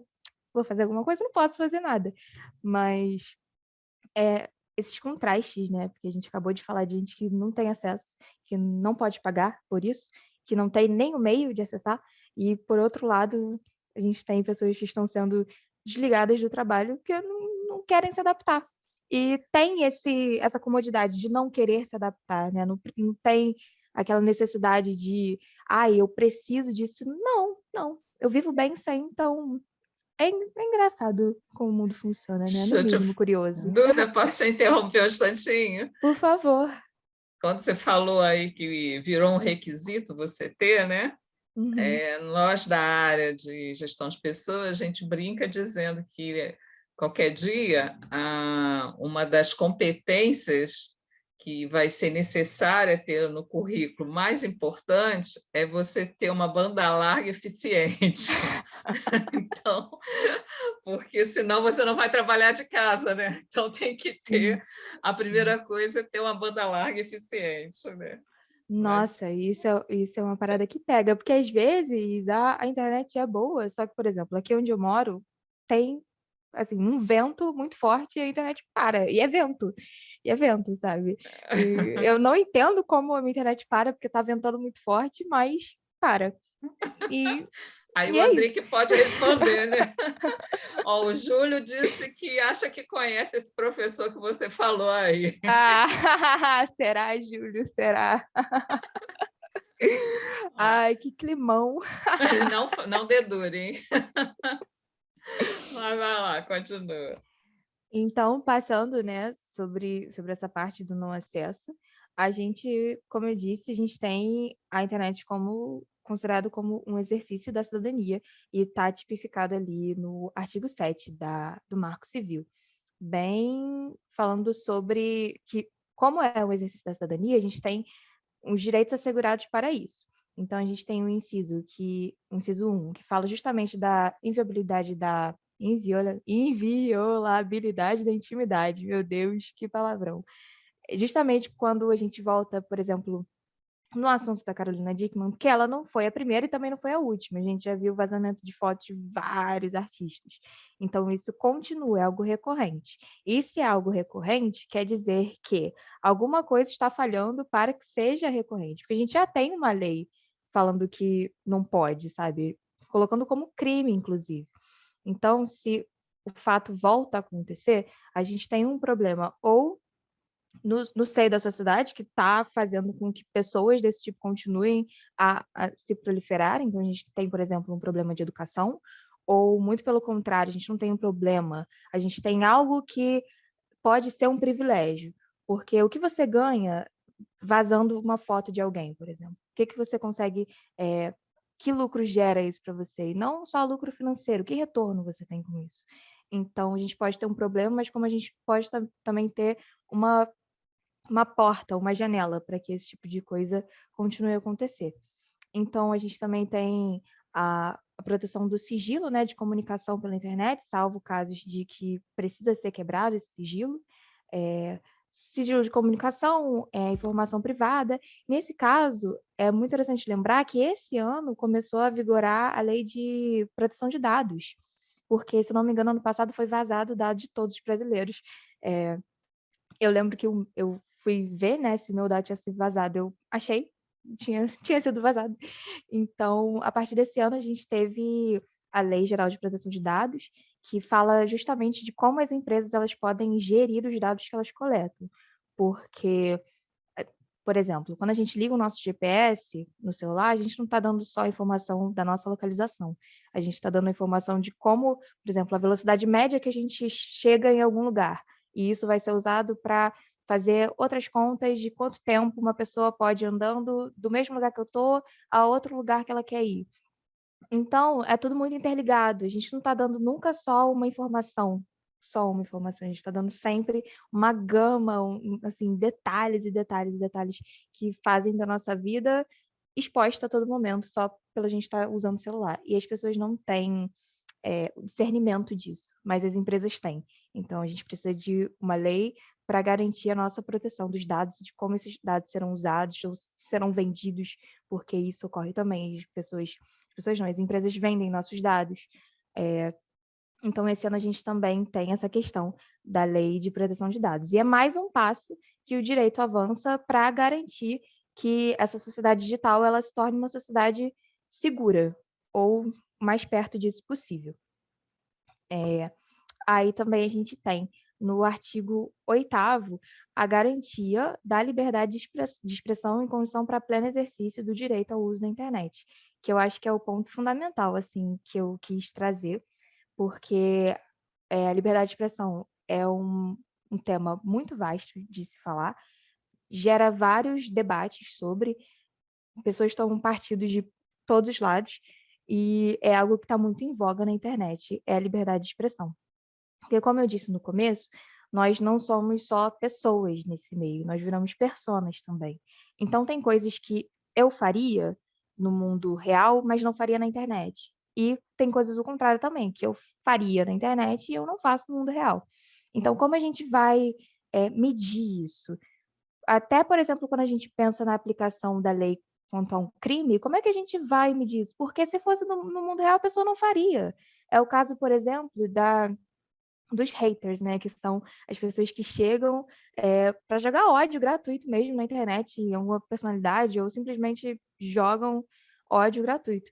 E tem vários estudos mostrando que são pessoas que geralmente, na vida real, são reclusas, são tranquilas, né? São pessoas mais na dela. Só que na rede social, ela perde completamente essa inibição. Então, a gente tem essa dicotomia bastante interessante e a liberdade de expressão, ela vem trazendo um peso muito grande para isso. E aí eu quis trazer alguns tweets de algumas personalidades para a gente levantar um debate sobre isso, já que esse é o meu último slide. Então, a gente tem o caso mais recente aqui nesse grupo de tweets que eu trouxe, são esses do Monark. Para quem não sabe, o Monark ele é um youtuber, ele tem um podcast, o Flow Podcast, que lança episódio diariamente. E ele é um grande liberal, então ele é muito a favor das liberdades individuais, e para ele, liberdade individual é tudo e não pode ser cerceada. Então, ele começou uma discussão, ele até perdeu um patrocínio por conta desse tweet. Ter uma opinião racista é crime, porque ele levantou um debate sobre até que ponto a gente pode silenciar alguém que está tendo uma opinião dentro da internet. E aí ele levantou a questão: ter uma opinião racista é crime? E quando a gente pensa na construção da frase, né, uma opinião racista, eu já acho que isso é um pouco absurdo, conjugar opinião com racismo, acho que não bate muito. Mas ter uma opinião racista é crime? Bom, a resposta para ele é que sim, ter uma opinião racista é crime, se tipifica como injúria racial, mas para além disso, essa pergunta dele levanta outras questões, porque até que ponto, por exemplo, eu falar mal de alguma coisa na internet, ela ultrapassa ou não ali a esfera da minha bolha social dentro da internet. Porque são coisas que podem ser alavancadas. Porque eu, por exemplo, eu não tenho nenhuma visibilidade, mas ele já tem uma visibilidade bastante grande. Então, quando ele coloca aqui, ó, no outro tweet dele, mentir é um direito humano, ser ignorante é um direito humano, ofender é um direito humano. Ele que tem mais de 1 milhão de seguidores no Twitter. Que peso essa opinião dele não tem? Essa expressão dele, né? Que ele tem a liberdade para dizer isso. Mas até que ponto essa liberdade ela é útil? E até que ponto essa liberdade ela pode ser diminuída? E são coisas que a gente resolve, assim, debatendo. Porque o que a gente tem hoje é que liberdade de expressão não é algo absoluto, ela é variável. Então, por exemplo, quando a gente retorna, né, até uma opinião racista é crime? Sim. Você falar isso na rede social é um crime? Sim. Continua sendo um crime. Então, a liberdade de expressão, ela tem esses momentos que ela precisa ser podada por um bem maior. E aí, quando ele coloca, por exemplo, mentira é um direito humano, a gente já tem, sabe, outro debate sobre liberdade de expressão. Porque até que ponto você falar uma mentira é a sua liberdade de expressão ou você está abusando dessa liberdade de expressão? E aí, quando a gente entra nesse campo da mentira, a gente, por exemplo, tem o tweet do Olavo de Carvalho, que é uma figura muito interessante, muito controversa nesse governo, né, que participa aí desse governo, às vezes ativamente, às vezes por baixo dos panos, só que ele diz que as universidades do Brasil são pontos de distribuição de drogas. E isso, até que se prove o contrário, né? Não precisa nem se provar o contrário, mas é uma mentira deslavada. Acho que qualquer pessoa que entra numa universidade pública não procura droga, procura conhecimento a partir do momento que entra, né? Mas a gente tem esse tweet dele no Twitter e tá aí até hoje. E até que ponto você falar isso traz algum benefício para você? Não sei qual benefício traz para ele, mas para a universidade pública não traz benefício nenhum, muito pelo contrário. A gente vive num Brasil que não é o dos que mais valorizam a educação. E quando chega alguém que tem um poder político como ele, que participa quase que ativamente do governo que a gente tem hoje, falar uma parada dessas sobre uma instituição tão já preterida é algo muito, sabe, que pega bastante. E aí a gente se pergunta se a liberdade de expressão vale nesses casos, se ela é útil nesses casos. Porque, pessoalmente, eu acho inútil, mas ela É tá aí. porque, Duda, você ter todo o trabalho de entrar numa universidade pública para procurar drogas é muito mais fácil você procurar fora, né? Venhamos e convenhamos, né? Exatamente, né? Não tem Não muito sei sentido em isso, que né? Brasil ele pensa que ele Não é? está para dizer que é uma boca de fumo. Mas Deixa, ele não é? falou. E Aqui, aí, deixa eu comentar aqui, algumas pessoas estão comentando a sua fala. O Rafael colocou aqui que Monarque e Igor. A Maria Fernanda falou que ele tem mais de 3,3 milhões e meio de inscritos no YouTube. nossa, Aí aqui, nem perdi, subiu aqui. E o Júlio falou que o número de seguidores dele aumentou após essa polêmica, assim como o DJ Ives, após agredir sua mulher e o jogador de vôlei com seus comentários homofóbicos.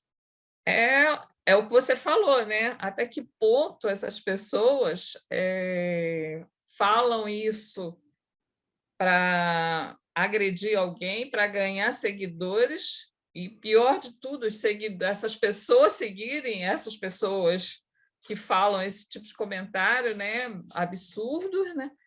E até onde você pode ir com isso, né? E até onde você pode parar essas pessoas de divulgarem essas coisas, né? Isso é complicado, né? sim, isso é complicado demais e entra justamente no ponto que eu ia abordar agora, que é quando essa liberdade de expressão ela começa a ser cerceada pelos próprios, por exemplo, pelo próprio aplicativo que é o Twitter. Então, a gente tem aqui o exemplo do Twitter do Jair Messias Bolsonaro e do Donald Trump falando cada um uma fake news, que já é um crime também. Então, a gente tem esse tweet aqui do Trump, ele falando sobre a fraude, a suposta fraude, né? Meu Deus do céu, que maluquice. A suposta fraude da eleição dele, que ele perdeu ano passado para o Biden, e a gente também tem o tweet do Bolsonaro falando sobre que estudos clínicos demonstram que o tratamento precoce da Covid com antimaláricos podem reduzir a progressão da doença, prevenir a hospitalização e estão sendo associados à redução da mortalidade. É tanto absurdo nesse tweet que, sinceramente, eu fico sem palavras como alguém pode ter a pachorra de escrever isso, sendo presidente do Brasil, mas aí eu tô entrando muito na minha opinião pessoal. Mas a gente tem esses dois tweets que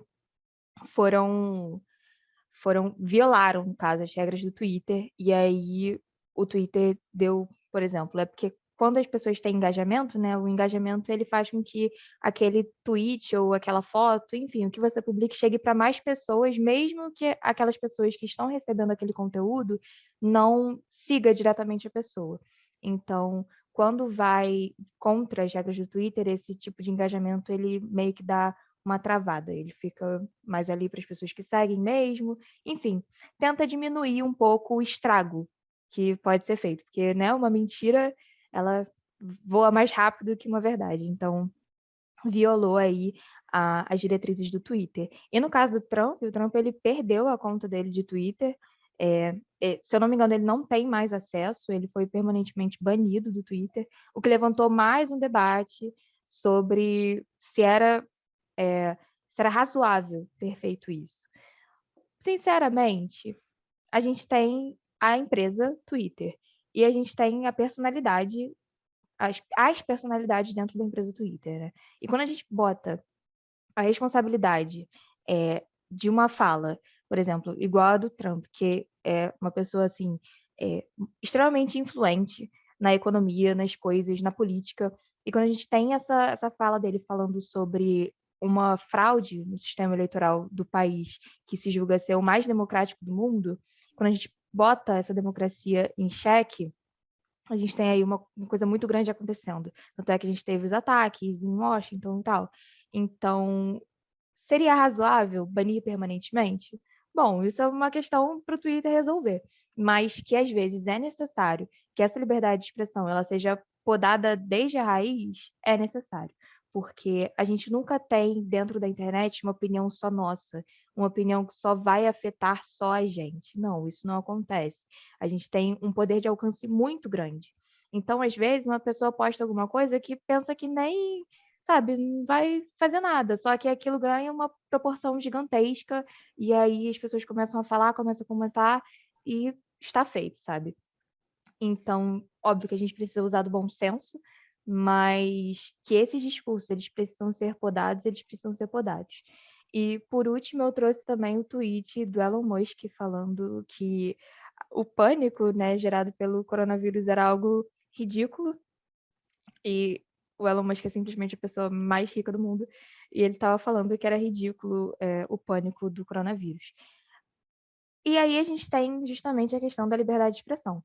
Porque para uma pessoa bilionária igual o Elon Musk, ficar com medo do coronavírus realmente não faz sentido, porque ele tem todos os meios possíveis para sobreviver à pandemia e se ele precisar ser um dia internado, ele vai conseguir pagar por isso, mesmo que o sistema de saúde dos Estados Unidos seja extremamente privado e extremamente caro, ele vai conseguir passar por isso. Ele com certeza não passou fome, igual muitas pessoas aqui passaram, como algumas pessoas nos Estados Unidos também devem ter passado. Então, para ele, era ridículo de verdade o pânico do coronavírus. Ele não perdeu o trabalho dele, muito pelo contrário, ele ficou mais rico ainda. Mas quando a gente coloca esse tweet dele, que faz muito sentido para ele, dentro de um contexto, de uma rede social, que abarca pessoas do mundo inteiro, qual é o tamanho da irresponsabilidade dele ter tweetado esse tipo de coisa? Porque, por exemplo, a gente viu aqui no Brasil mesmo o nosso presidente falando a mesma coisa, que era só uma gripezinha. E a gente tem muitos mortos, a gente tem mais de 500 mil mortos hoje.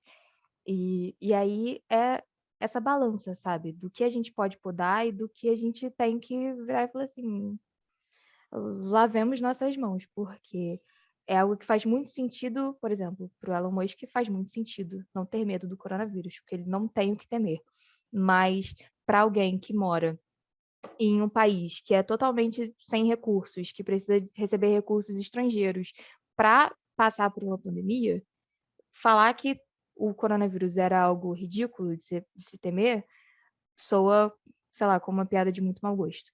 Então, quando a gente tem essa liberdade de expressão, essa cidadania que a internet promove, a gente traz juntos várias contradições e que precisam ser resolvidas com muito debate e com muito bom senso, porque na internet acontece uma coisa muito interessante que acontece também no mundo real, que é a divisão por tribo.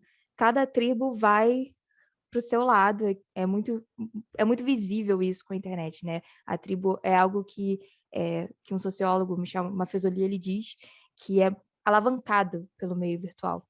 porque a gente tem pessoas com os mesmos gostos reunidas. E isso é bastante interessante pensar, porque eu trouxe o exemplo do Twitter, e o Twitter não é uma rede social que permite isso muito facilmente, igual o Facebook, por exemplo, que tem os grupos e as comunidades. No Twitter, a gente não tem essa questão das comunidades. Então, as tribos, elas se formam, independente se você tiver um mecanismo para alavancar isso ou não, ela irá se formar. Então, a gente tem essas tribos no Twitter e cada tribo tem aí o seu posicionamento quanto a isso. E no final das contas, a gente tem uma guerra de posicionamentos e o debate ele fica muito disperso, muito difuso em lugares como esses. Então, a gente precisa trazer o debate, sabe, para dentro da sociedade mesmo, precisa meio que reverter essa como é que eu posso falar? Essa situação de que todos agora estão na internet e todos fazem as coisas pela internet. Só que o que a gente faz na internet tem um impacto muito grande no nosso mundo físico. Então, a gente precisa trazer esse debate para o mundo físico. Por exemplo, essa questão toda do monarca ficou na internet. Ficou na internet. E é muito importante que a gente se debata hoje que ser racista não é ter uma opinião racista. Ser racista é ser um criminoso, porque racismo é crime. Então, eu acho que é isso, sabe? Que a gente precisa conversar mais sobre e que a gente precisa estar aberto ao fato de que, por mais que a liberdade de expressão seja um direito garantido, não é um direito absoluto, não é um direito pleno, e que opiniões podem matar sim, e que essa sociedade digital, ela encontra meios para isso. Tem até um episódio muito interessante de Black Mirror, eu tenho que eu tenho que puxar o inglês, né, para ficar bonito, que são os Odiados da Nação, que fala justamente sobre isso, o ódio virtual, e sempre que a internet se mobilizava para atacar alguém, aquela pessoa morria durante o episódio. Então, é uma dica aí de série, para quem quiser assistir, é muito boa, fala bastante sobre essas contradições, e eu acho que por hoje é só. Eu falei bastante coisa ruim, né? Foi ótimo. Deixei o Deixa eu tema só pesado. botar aqui uns comentários do Júlio, que ele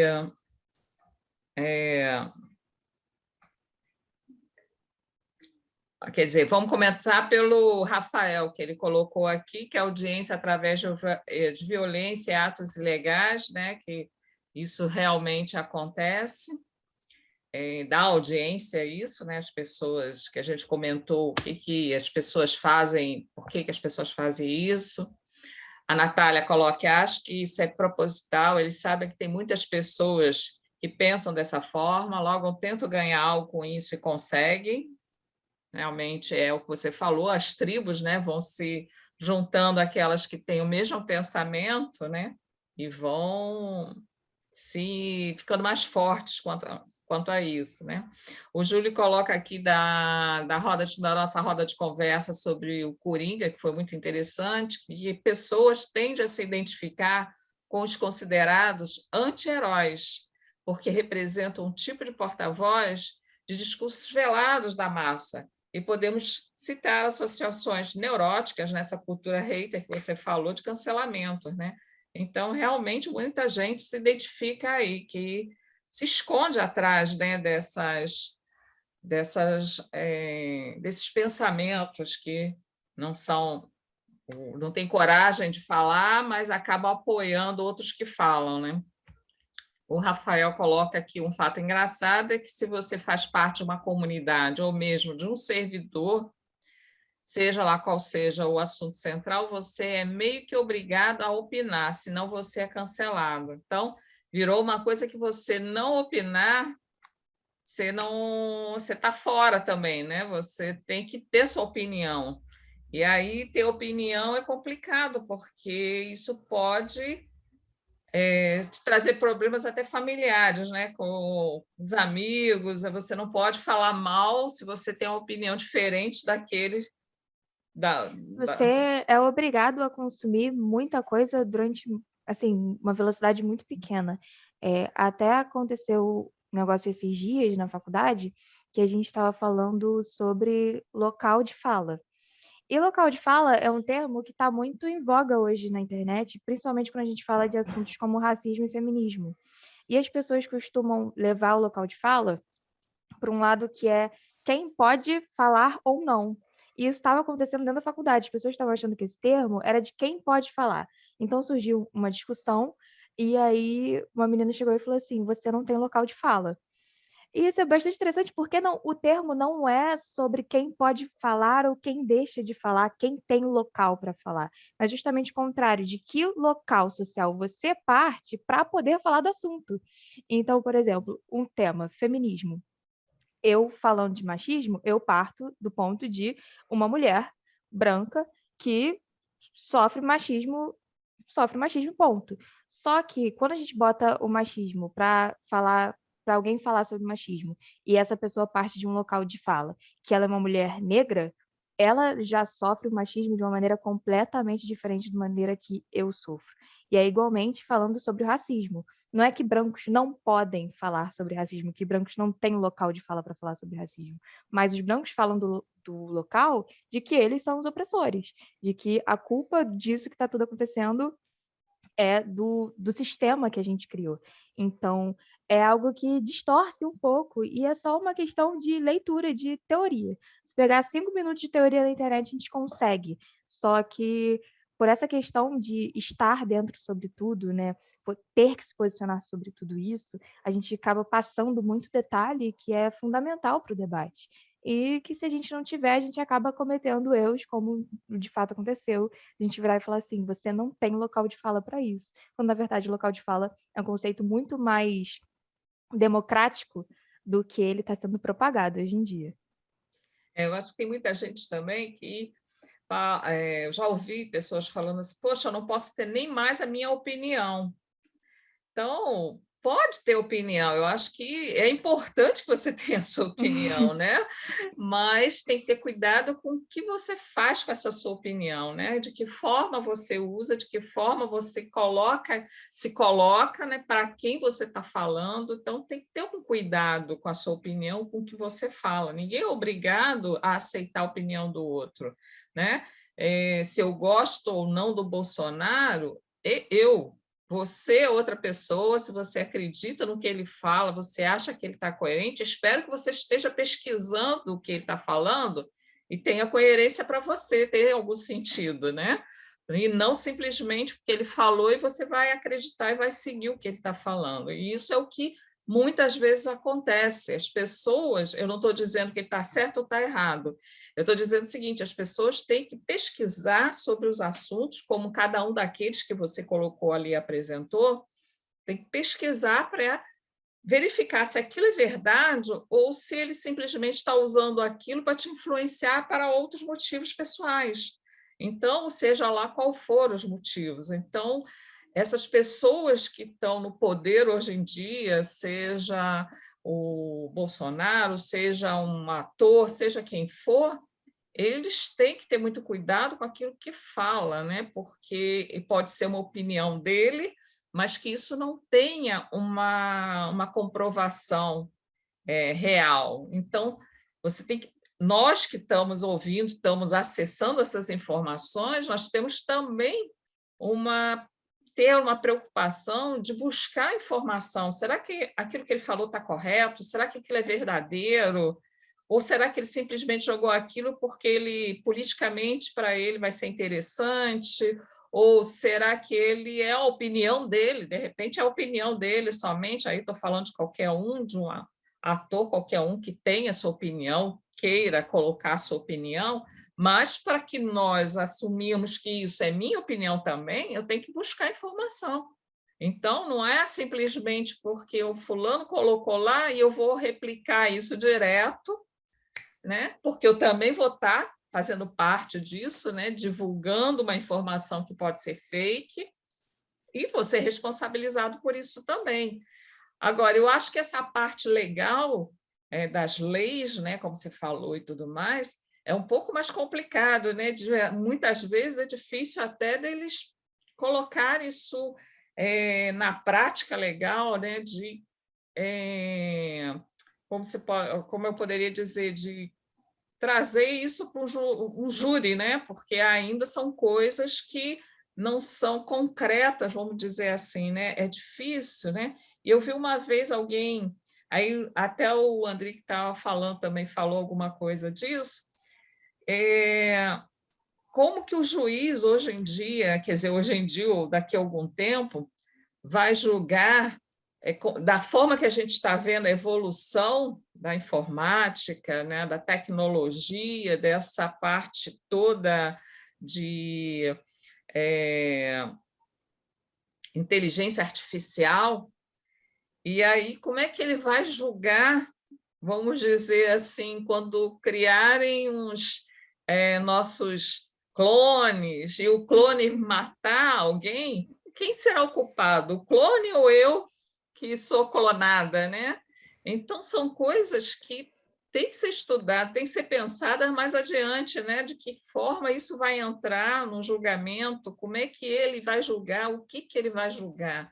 Então eu acho ainda uma coisa assim muito interessante, mas que tem muita coisa ainda para ser estudada, para a gente pensar, conversar sobre esse assunto, né? Eu acho que ainda estamos precisando avançar mais nisso, né? Pensar à frente, né? Não no crime hoje em dia de matou, atirou e matou é uma coisa, agora crime virtual ainda é algo difícil da gente mensurar, né? De quantas pessoas vão estar envolvidas e as pessoas que repassaram isso, né? Todos estão envolvidos nisso, mas quem vai pagar? Só o primeiro que divulgou ou todo mundo que está Como vai envolvido? ratear essa responsabilidade, né? Não é?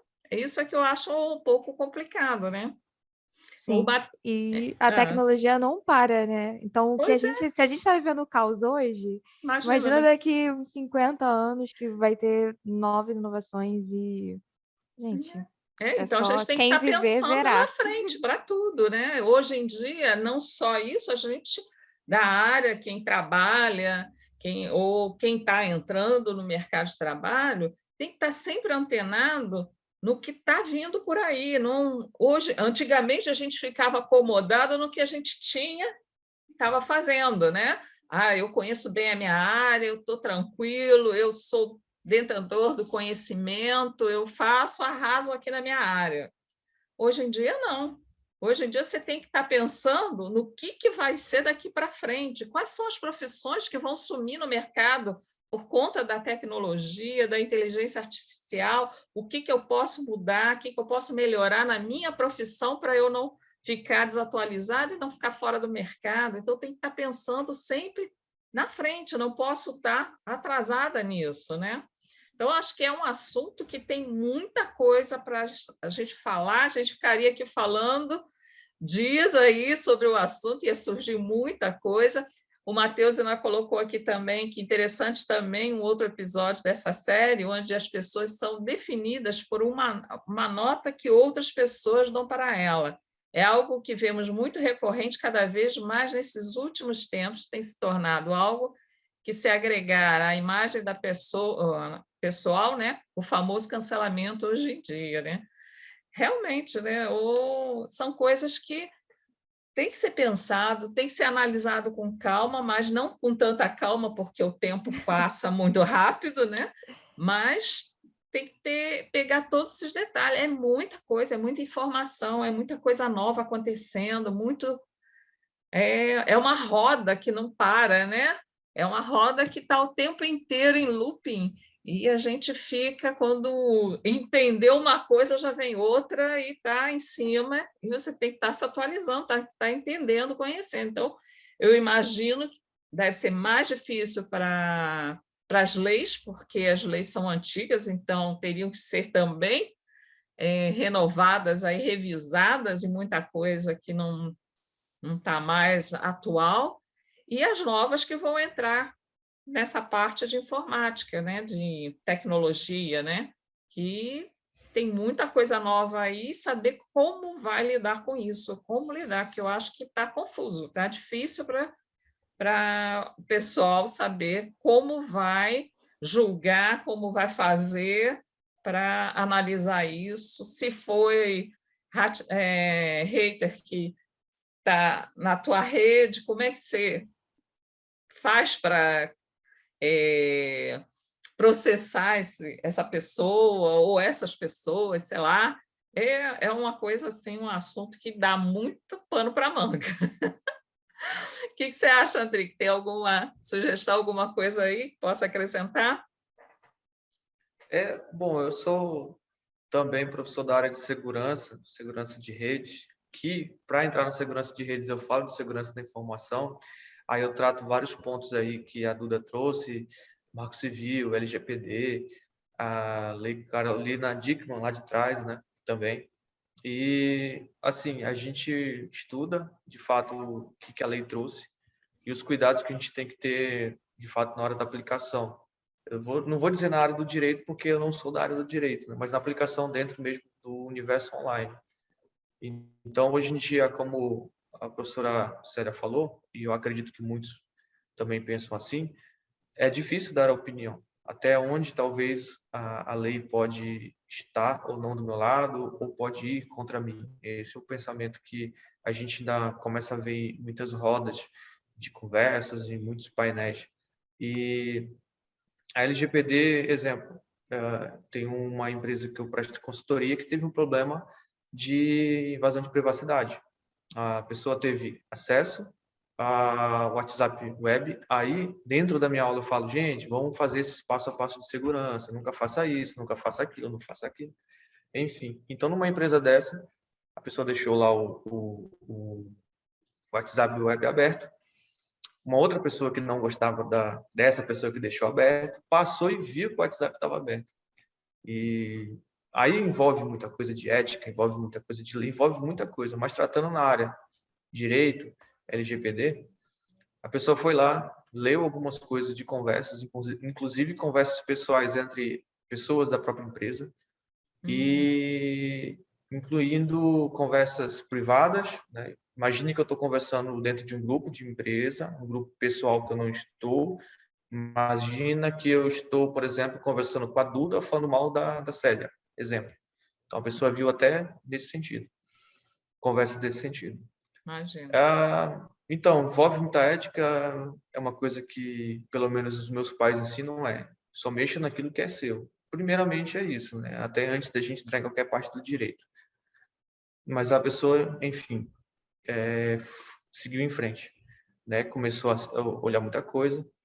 E imagina que, eu vou citar nomes aqui aleatórios, Gabriel. Gabriel foi a pessoa que interceptou meu WhatsApp web, interceptou uma conversa entre eu e a Duda, e eu estou falando mal da Célia. O Gabriel foi lá e jogou a conversa que eu estava falando mal com a Duda para a Célia. A Célia que intermediou a conversa, que era sobre ela, ao invés de cessar isso, não é certo, enfim, a privacidade é da pessoa, não tem, enfim, a privacidade é privacidade. A Célia, ela veio comigo, de certa forma, e tentou até fugiu a palavra, fiquei sabendo umas conversas suas, tal, mas eu não soube que foi vazado as minhas informações pessoais. E eu senti que fosse uma espécie de chantagem, essa palavra. Até o momento que a Célia fala, não, eu recebi esse áudio bem aqui, ó. Só que aquele áudio eu sei que eu mandei só para a Duda. Como é que chegou na Célia? Ou a Duda me compartilhou com a Célia, ou uma outra pessoa entrou no meio da jogada e interceptou isso aí. Quebra de privacidade. Isso é um caso real, né, nessa empresa. E qual foi o azar da pessoa? Por desconhecimento, talvez, de lei, a pessoa que teve os dados vazados, ela é o DPO dessa empresa. Para quem não sabe um pouco de LGPD, DPO, hoje, quando uma empresa, qualquer empresa, instituição, ela tem que se adequar, ela é obrigada a se adequar à LGPD, ela lá dentro dessa empresa, ela escolhe, ela indica um DPO. DPO vai ser a pessoa que vai cuidar dos dados daquela empresa ou dos dados que aquela empresa mantém ali dentro. Então, basicamente, a Célia tentou me chantagear. Eu sou o DPO, eu entendo da lei, eu entendo da LGPD, eu entendo que houve vazamento, eu entendo que tanto a Célia quanto o Gabriel que vazou cometeram um crime de invasão de privacidade. Então, hoje em dia, a LGPD, ela consegue chegar nessa área do direito, que o Marco Civil, por exemplo, não chegava na criação dele em 2014. Como a Duda bem disse, foi uma coisa muito... todo mundo tem que ter direito à livre expressão, mas, espera aí, se eu tiver uma livre expressão e, de repente, vazar os meus dados, o que acontece com isso? A LGPD veio e abraçou ainda esse buraco dentro da lei. Não são a mesma coisa, mas algumas coisas estão embarcadas dentro agora da LGPD. Então, para quem entende disso, né, hoje realmente tem que ter um certo cuidado na parte dessa liberdade de expressão, até onde vai essa liberdade de expressão, né? Porque eu posso, como eu acabei de falar, eu tive uma liberdade de expressão enorme conversando no privado com a Duda, falando mal de colegas, falando mal de pessoas, mas aí foi roubado esse dado, que era uma conversa pessoal. E aí agora? Né? Então, eu sempre ensino os dois lados da moeda. Vocês têm que se proteger dessa forma, você tem que agir dessa forma. O que a lei fala? A lei fala isso. Então, ou você é o bonzinho, ou você vai ser o mal, ou você vai ser a pessoa que vai sempre estar ali tentando fazer o equilíbrio das coisas. Então, isso é uma coisa minha. Existe um tema muito, muito, muito, muito polêmico, que não é um tema que eu entenda, como a Duda falou, eu posso ir lá estudar sobre aquele tema, para mim debater aquele tema, mas se eu, de repente, aceito entrar nesse tema despreparado, dando minha opinião própria, eu posso estar dando um tiro no meu pé, porque uma frase eu posso estar falando errada. Eu achei bem interessante quando a Duda falou sobre as tribos, realmente. A Natália falou sobre isso, eu não lembro se foi o Rafael, sobre a cultura do cancelamento e tudo mais. Se eu estou participando daquela tribo, se eu não me expresso, eu posso ser o cancelado, na verdade. Né? Em vez de eu estar cancelando aquela situação, eu posso ser cancelado por causa disso. Eu lembro da situação da Anitta, que cobraram, eu não lembro qual a situação, mas eu lembro que um tempo atrás cobraram ela sobre alguma coisa, homofobia, ou coisa do tipo, né? E eu sei bastante fãs dela, é o pessoal LGBT, e cobraram bastante ela. Ela ficou em cima do muro, demorou, mas ela foi lá e deu a opinião dela. Aí, quando alguém falou sobre a cultura do cancelamento, eu lembrei logo disso, lembrei desse caso dela também. Então, assim, de fato, né, as leis estão sendo criadas, estão se adaptando bastante. A gente tem muito caso mesmo hoje de vazamento de dados, multas já milionárias relacionadas à privacidade. E dentro do conceito de segurança da informação e outros até disciplinas que eu ministrei sobre engenharia social, sobre técnicas de engenharia social, eu falo para o pessoal, olha, nós temos que entender de todos os ângulos possíveis, né? Como a Duda falou, eu posso falar a parte técnica, você tem que... Então, vamos falar a parte mais humana, vamos falar a parte do direito, para que vocês entendam somente aquilo, e não fique uma opinião do professor Andrique sobre aquilo. Então, para que vocês consigam, por si só, formar a opinião de vocês e seguir aquilo ali, seja tecnicamente, seja socialmente, seja legalmente também. Isso aí. Gente, a gente ficaria conversando isso aqui a noite inteira, mas nosso tempo também já acabou. Queria agradecer a Duda e a Andrique pela colaboração aí, foi muito boa a conversa. Agradecer à PUC pelo espaço, por nos dar essa oportunidade, ao suporte do Pedro, a Amanda, que nos dá sempre também uma assistência aí, a todo mundo que ficou até agora aí com a gente. Muito obrigado, espero que tenham gostado. A próxima semana nós vamos ter mais uma roda desse mês, que é falar sobre empatia e resiliência. Vou estar eu junto com a Jane Duarte, falando sobre esse tema, que também é interessante. E agradeço, vou passar agora para a Duda e para o Andrique se despedirem. Obrigada a todos, tenham uma boa noite. Duda? Ai, gente, muito obrigada, né? É sempre muito bom estar aqui na roda e falando sobre essas coisas, sobre esses temas que que são muito importantes hoje em dia. Muito obrigada à PUC novamente, né, por ceder o espaço, mas muito obrigada a vocês que ficaram até agora realmente escutando a gente falar. É muito interessante, é muito gostoso falar, recebendo atenção. E é isso, a gente agradece demais, é só gratidão. Andrique? Novamente, muito obrigado à PUC, professora Célia, que substitui a professora Sônia brilhantemente.